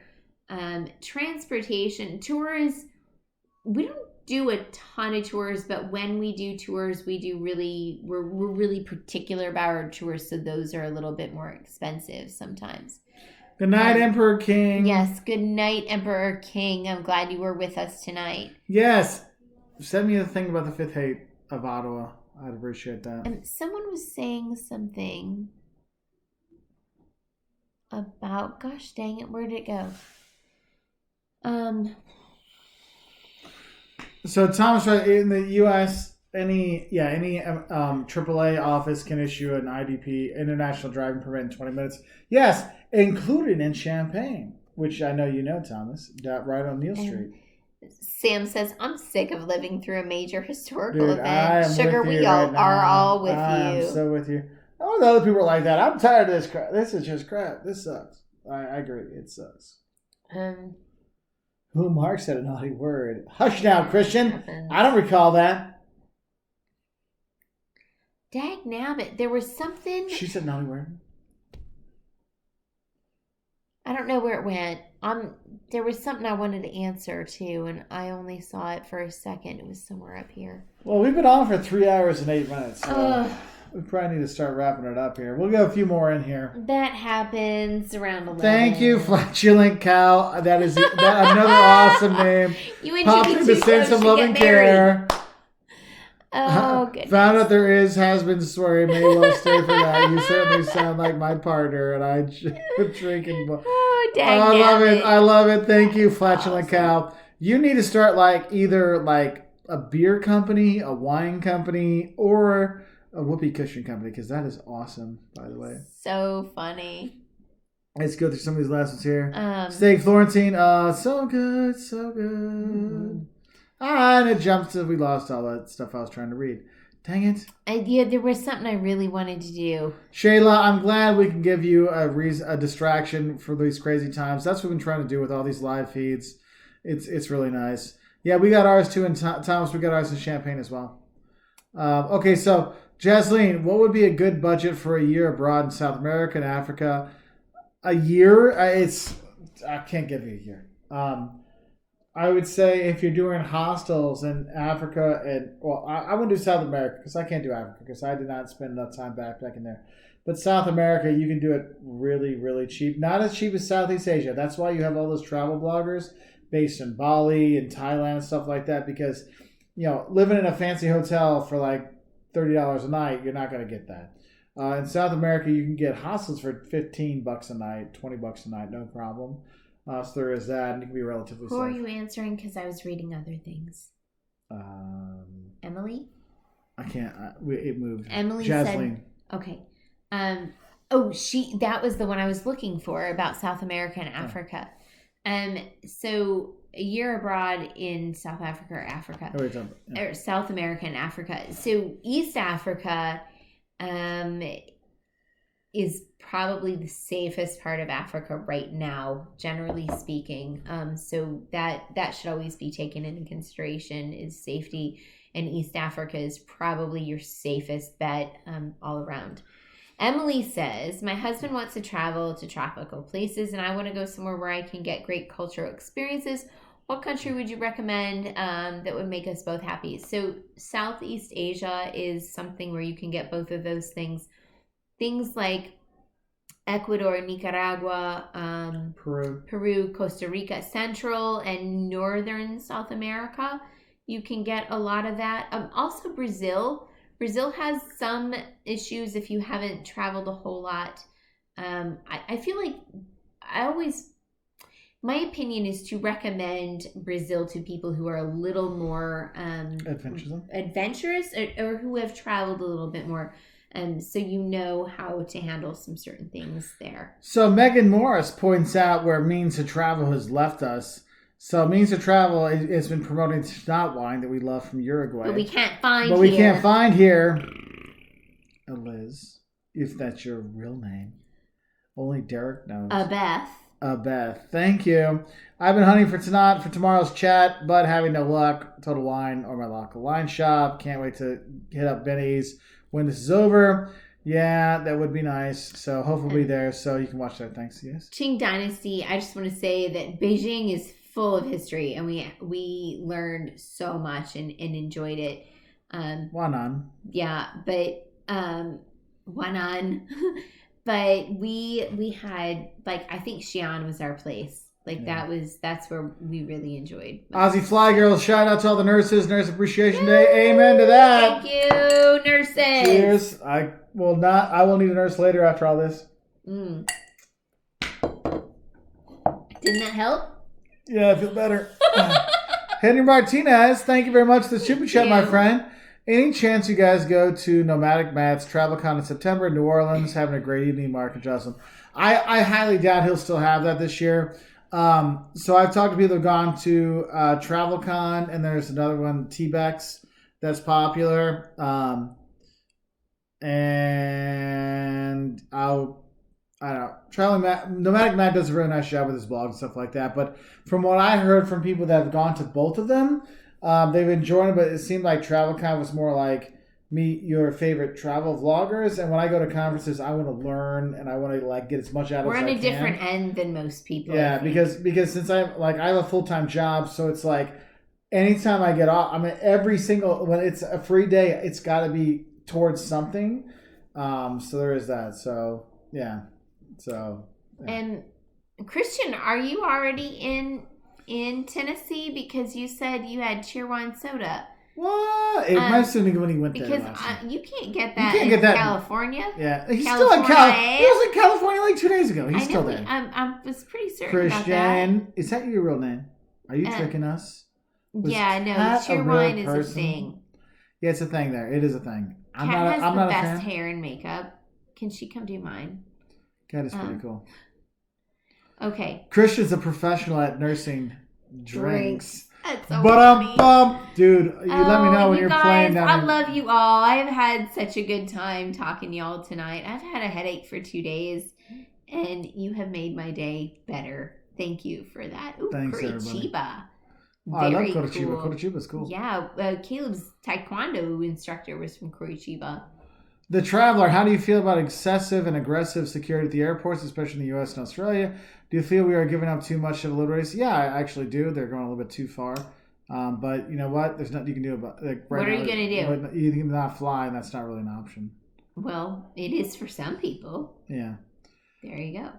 Anyway. All right, kids. I am exhausted. It is after 11 here, and so we're 3 hours and 15 minutes in. So I don't want to have the bags tomorrow. Not that it matters, because we're just going to be at home, like always.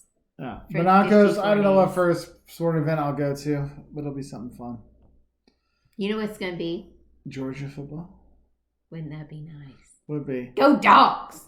All right, y'all. Kids. Hugs. Love you all. Thank you very much for sticking with us for 3 hours and 15 minutes on a random Wednesday of whiskey and vodka and Aussie beer. Fly Girl, yes ma'am. I'm on that. I'm all about the magnesium. Hamza, now you get on when we're leaving, man. I'm glad we get everybody on here. Thank you so much, everybody. We wish you all the best until our next live feed. Good night, everybody. Thank you very much. Buenas noches, Giselle. Buenos. Bye. Calinita. Wanan. Ching Dynasty. Bye, everybody. We'll see you next time. And if you want, grab a shirt at paulsworld.com. All our proceeds go to Meals on Wheels to help out. So find some fun stuff and help out. We'll see y'all later. Bye. And as Darian says, go dogs. That's it. Sorry, Tyler, for taking off, man. Bye. Bye.